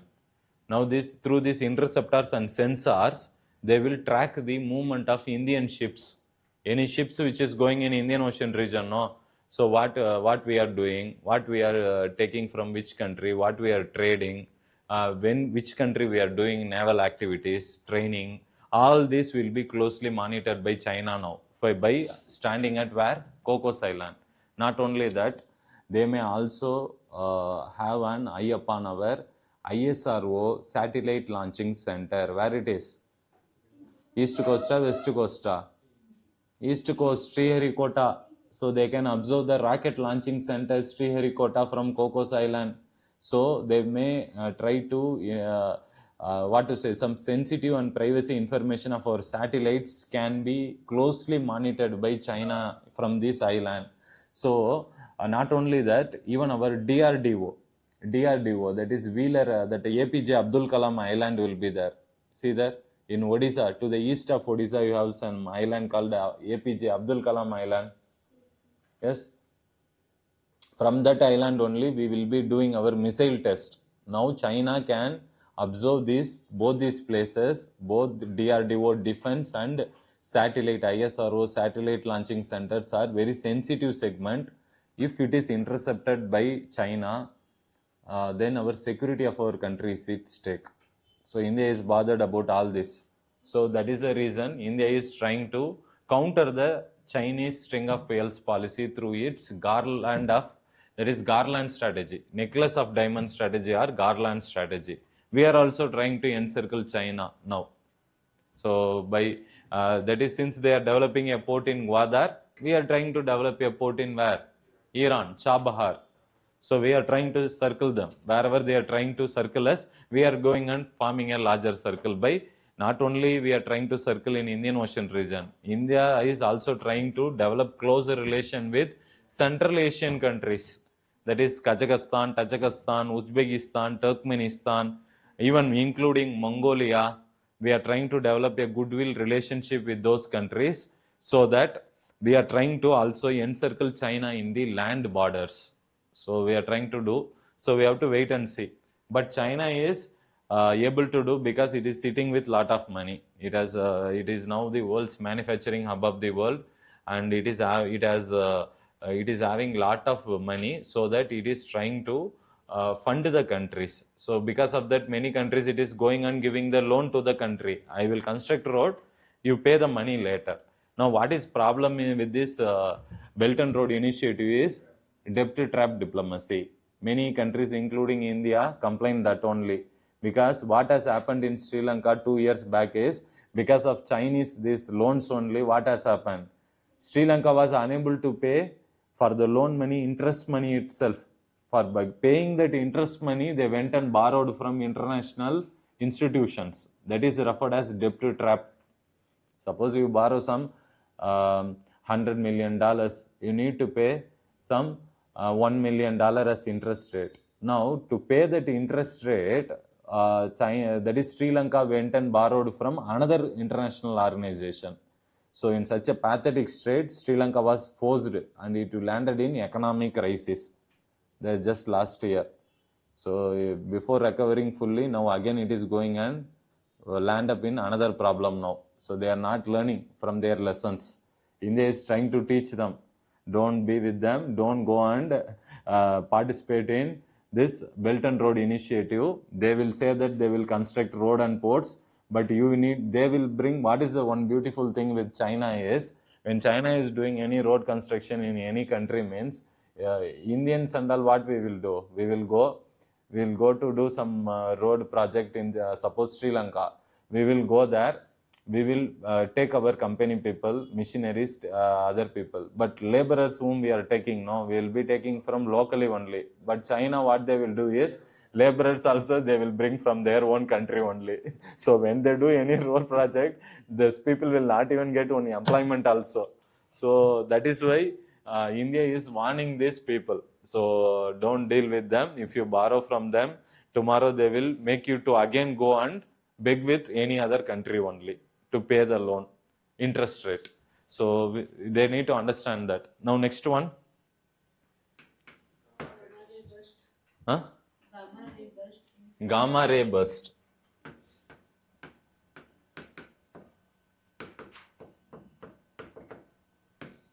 See, how are first, what is gamma ray burst means? It is like sudden explosion which happens in the solar system. Is it clear? So gamma rays are another, that is, these are the rays which are actually bursted, which appear in the solar system when there is a mass collapse of a star into black hole. Such situation, gamma rays will come. Or else, when two small stars, when they join together, when two small binary stars merge, so that time also you will be getting release of lot of gamma rays in the outer atmosphere. Yes. Now whether they are good or bad, if you observe, means actually it is going to have harmful effect only, because this in the outer solar system, and suddenly a star is that is when two stars are merging, or when a single star is getting collapse, it is going to send a lot of radiation, like a light only. It will be like powerful light, like X-ray. This gamma rays will be. These are very intense light, and it will be continuously emitted in the outer space. And these rays may sometimes reach other planets also. Now, what is the problem is, this gamma ray burst, when it reaches Earth's surface, or if it is entering human's body, then what will happen? It will disturb the, that is even the nature, various atomic bonds. Various atoms will have bonds between them, no? So yes, so these bonds can be disrupted completely. So not only that, even when it penetrates through our body, it will disturb our mechanism of our body's movements. So it is going to infect humans in a larger manner. But what is one good thing about gamma ray burst is, because of the presence of ozone in lower stratosphere, gamma ray burst won't reach the Earth's surface. Ozones will protect the outside harmful radiations reaching the Earth's surface. Is it clear? So that is one saving factor for Earth's surface, for humans actually. But these gamma rays burst are often frequently noticed in which part of the Earth? In the outer solar space. Is it clear? Yes. So scientists are trying to find and study the characteristics of this gamma ray burst to understand how universe has came into being. Yes. What are the other things they have given? Are you understanding what is gamma ray burst? Yes. So it can be asked in prelims exam in science and tech column. So how they are formed and what effect it will have on both humans as well as upon all the chemicals and atoms in the Earth's surface. So it will disturb the atomic, at the atomic level it will disturb them. That is The energy release will be more than sun. more than sun's energy it will come. In a limited time, a small narrow radiation of light only, but it will, the effect will be very huge. Yes. Next one. OPEC. So there are two things. One is OPEC, another one is OPEC plus. First OPEC, it is formed, it was created in 1960. That is, these are group of oil producing countries. How many OPEC countries are there? Totally there are 13 countries. 13 countries. Yes. First, go to South America, you have Venezuela. Venezuela is the only South American country in the OPEC region. In Venezuela, you have Maracaibo Lake and Orinoco Belt region. So these are the places where oil is produced in Venezuela. See that Orinoco River? It's there.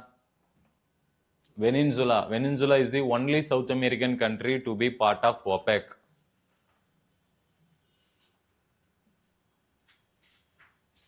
Yes. And then, who are the other countries? Then coming to this one, Middle East countries. Middle East countries, who are they? Iran, Iraq, Saudi Arabia, UAE, and then which is the other country? Kuwait. So 5 countries only. From 5 countries from West Asia, 1 country from South America, remaining 7 are from Africa.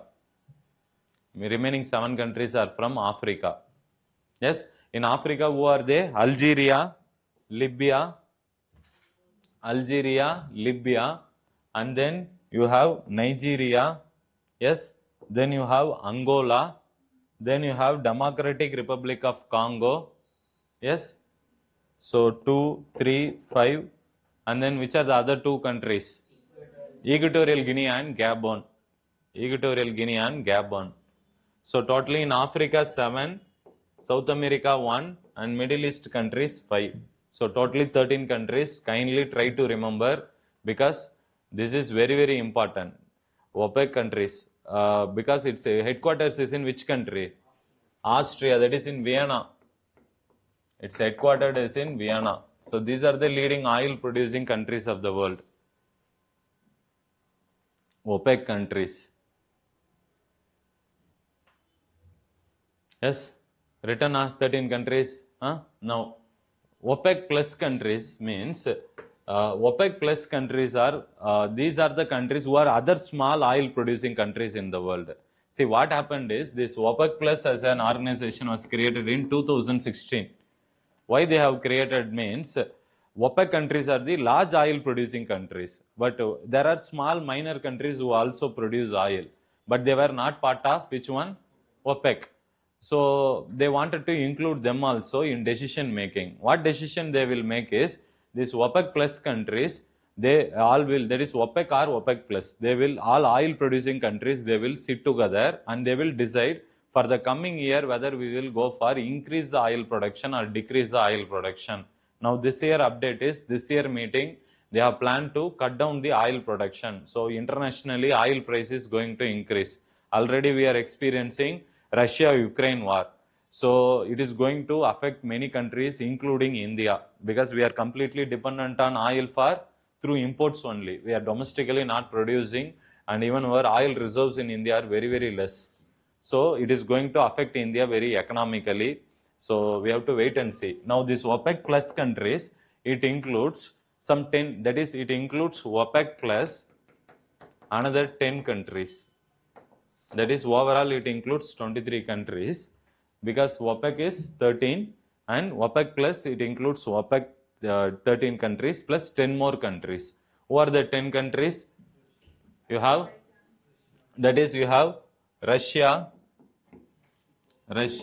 Mexico, in case of America.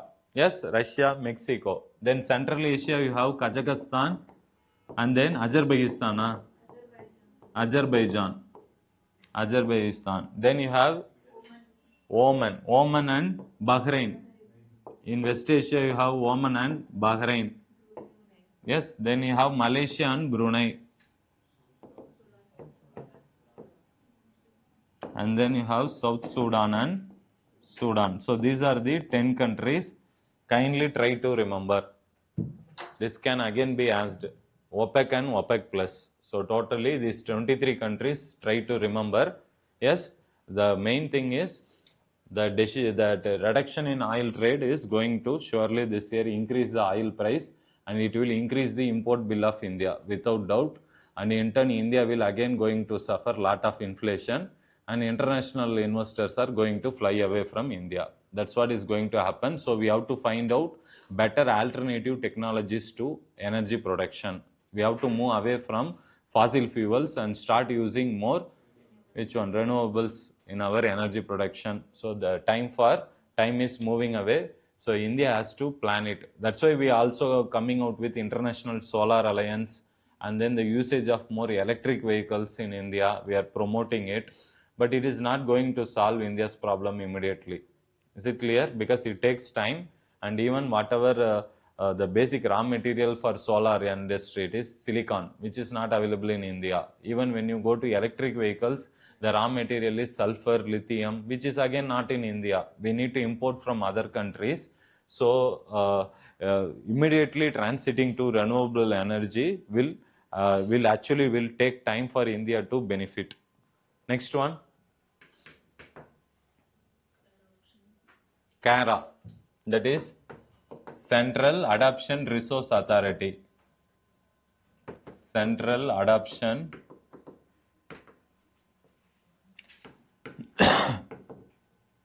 Resource Authority. So it is a body which was set up under Juvenile Justice Act 2015. So it is set up under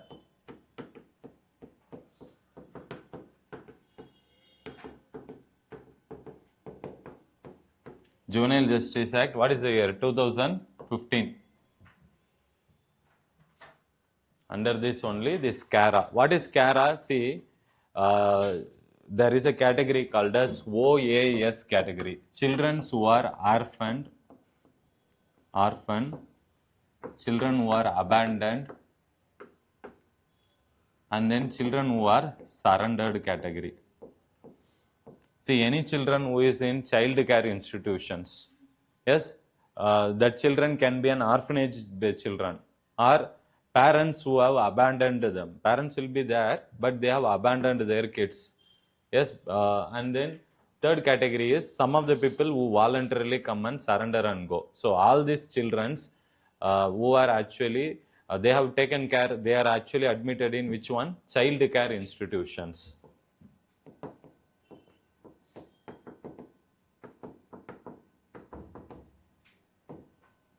So these children who are in this child care institution, some of them will have guardian.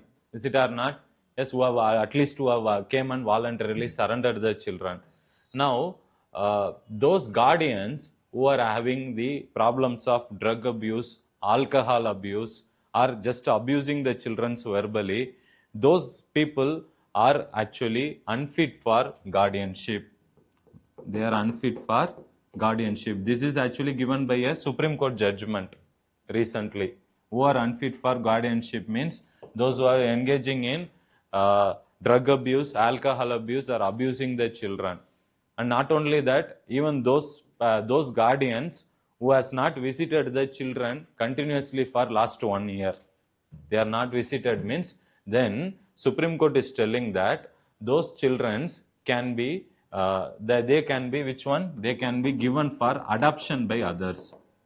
Because if you look at India, there are almost like children who are currently available for adoption in India is roughly around 2000 something, 2100. But parents who are actually looking for adoption in India is somewhat around 30,000. See the mismatch between these two. There are still more people who really want to give life to a lot of orphanage people through adoption practice. But the availability of children in our country, especially orphanaged, abandoned or surrendered, is very less.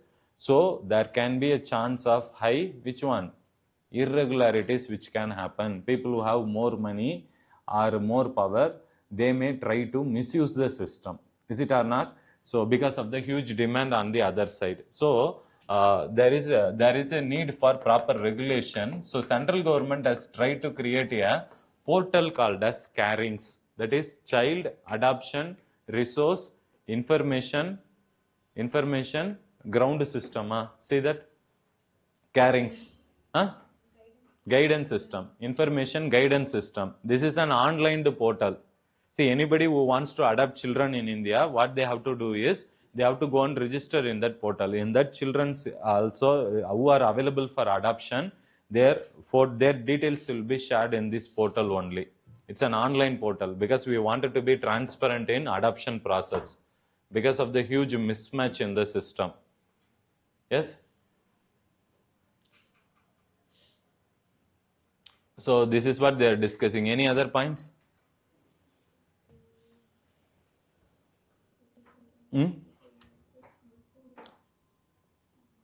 So go through this child adoption technique, CARA, which can be asked only in prelims exam. Yes. Now go to prelims specific topics we have given. Some mutual legal assistance treaty. What do you mean by mutual legal assistance treaty is, say for example, some Indian terrorist or somebody who is required to be punished in Indian courts is going and hiding in USA, let's take. Now, Indian government needs to take the permission of USA government to take that person back to India. Yes. So sometimes those persons might be facing jail sentence in USA court system or judicial system. But as per Indian law, the same person will be a criminal here also. So during these kind of situations, we need to have proper support from other country to shift the criminals from one country to another country. Is it or not? People like Nityananda and all, where they are living only, we don't know. Yes, and even people including Vijay Malaya was actually fled from India without paying the, which one? Taxes, and so he has, that is what he has done. He has taken lot of loans from banks. Yes, so he has not paid the bank loans also, but he escaped from India. He is also facing, the procedures of law as per Britain. But Indian, we are telling that he needs to be extradited. Vijay Mallya needs to send back to India so that let him face the law in India, not in case of Britain. But still, these people, for coming from, to shift the criminal from one country to another country, what is actually required is bilaterally these countries has to sign a treaty, which is called as Mutual Legal Assistance Treaty. Is it clear? Yes? Now with Qatar. So that is very important to to transfer criminals from one country to another country without any big procedures, so that they can allow them if they have the treaty with them. But what is the problem is with USA, we are already having this treaty, but still they are not actually sharing the criminals with us. That was the issue why they have reported that mutual legal assistance treaty. Next one. Gamma ray burst we have already covered. Then C. Bakartan. Go to C. Bakartan. It is a geographical indicator fruit from Ladakh region. Mark it, very, very important for prelims. In environmental section, they can ask you. So already from Ladakh, Pashmina wool, Ladakh Pashmina wool and Ladakh wooden carvings. They have been given already geographical indicator. This is the third product from Ladakh which has been given geographical indication tag. First is for Pashmina wool, because it is a Ladakh or Leh region is the coldest desert region of India. So you have lot of sheeps which are there. So they yield Pashmina wool, and from that sweater can be made, which is yes. And then Ladakh wooden carvings. So this is the third product. It is a fruit called sea buckthorn. Sea buckthorn. So it is a fruit which has been given geographical indicator tag. What is the meaning of geographical indication? You are giving recognition to a product which are manufactured or availed only in a specific geographical region they are manufactured. So it has very different characteristics compared to other regions product. For example, laddu means Tirupati only. Is it or not? How much ever laddu which is coming from other region cannot even, how much ever duplicate they make also, they cannot come and stand in competition with Tirupati laddu because of its unique taste. Yes, in the same manner, each product in the geographical indication will have its uniqueness, and we are giving recognition because the people who are involved in the manufacturing of the product need to be given some economic incentive, recognition, so that people can go and buy. Tourists, when they come to India, they can go and buy. So it will improve the lives of those people. Yes, next one, CITES, CITES, CITES, that is Convention on International Trade in Endangered Species. Convention on International Trade in Endangered Species. When it came into existence, CITES? 2004. Headquartered is in Geneva.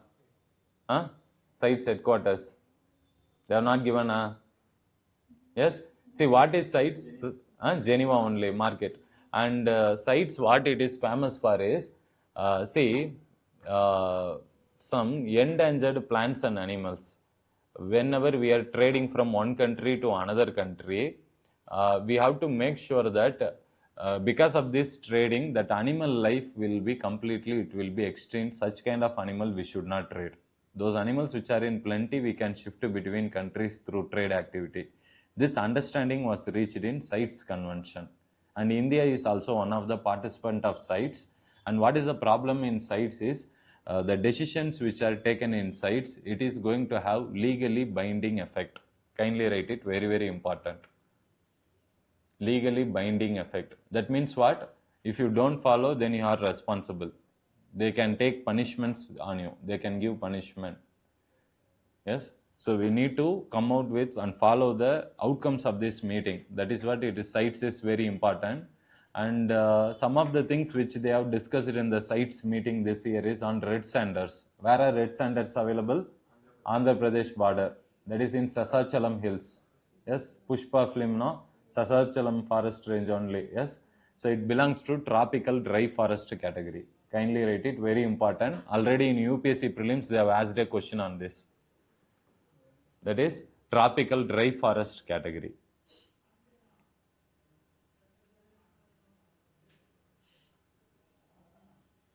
Yes, what is the other topic we have given then? No, that we have not listed then. That you can go through. Reika, what is that? Give me the spelling. REYKJ. Reika is peninsula. What is the meaning of the word peninsula? It is surrounded by water on three sides, right? So this peninsula is located in Iceland. Iceland is an important point on the Mid-Atlantic Ridge region. Mid-Atlantic Ridge, you know very well. Yes, where in the Atlantic Ocean, ocean convergence is very active. So because of that, underground ridges will be formed on, below the ocean surface. Yes. So there, because of the active plate movements, more number of volcanic activity is reported. Iceland only is having the world's highest number of volcanic mountains in a single place. Almost how many mountains has bombarded in Iceland? 80, 80, 800? 800 volcanoes. See that. Those many earthquake activities and volcanic activity is getting intensified in this region because of the active tectonic plate movement in the Atlantic Ocean region. So this they can ask you in map-based segment in prelims. So which country it is located is very important. So which country? Iceland. And it belongs to active volcano category. Active volcano category. Fine. So go through remaining things. Some minor things only we have left in that issue. Voice of Global South Summit. This year India hosted the summit. There is something called as Brunt line. Brunt line. You know what is Brunt line?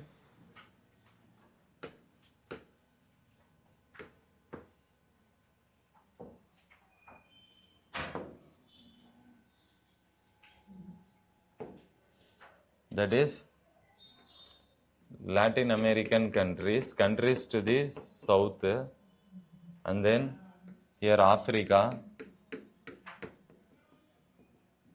and then India. Yes. So without Australia won't come.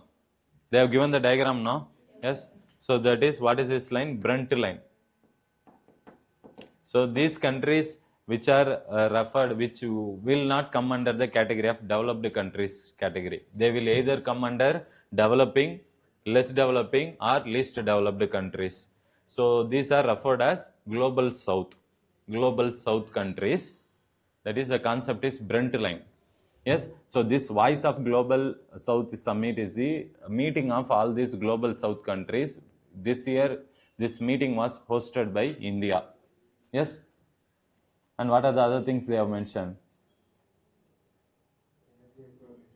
What they have discussed on this Global South Summit? On energy, that we know. Yeah. Then? For global food security. Yes. So we are trying to help each other countries in the global south regions. Mainly African countries, India is trying to give a lot of support to them by providing tele-education, telemedicine facilities, and assisting the African students to study in Indian colleges by providing them scholarship. Yes. So that Maharishi, what is that? Food security initiative, which we have done, and African Union, we have admitted them in the G20 summit this year, in which India hosted. So all these are initiatives through which India is trying to develop better relationship with global south countries. But in UPSC prelims, they may ask you what is the meaning of global south or Brent line. Brent line. So this is the line which it passes through shaded region. They are referred as, they will come under the category of developing, least developing or least developed countries. Less developing or least developed countries. Other than developed countries, they are referred as global south, which are mostly located to the near to the south of equator, little above equator and south of equator. Global south countries. Is it clear? Yes. So go through the remaining issues, revise it, make use of this material for your revision effectively. Any doubts you have, go through it and come and tell me. Is it clear? Yes?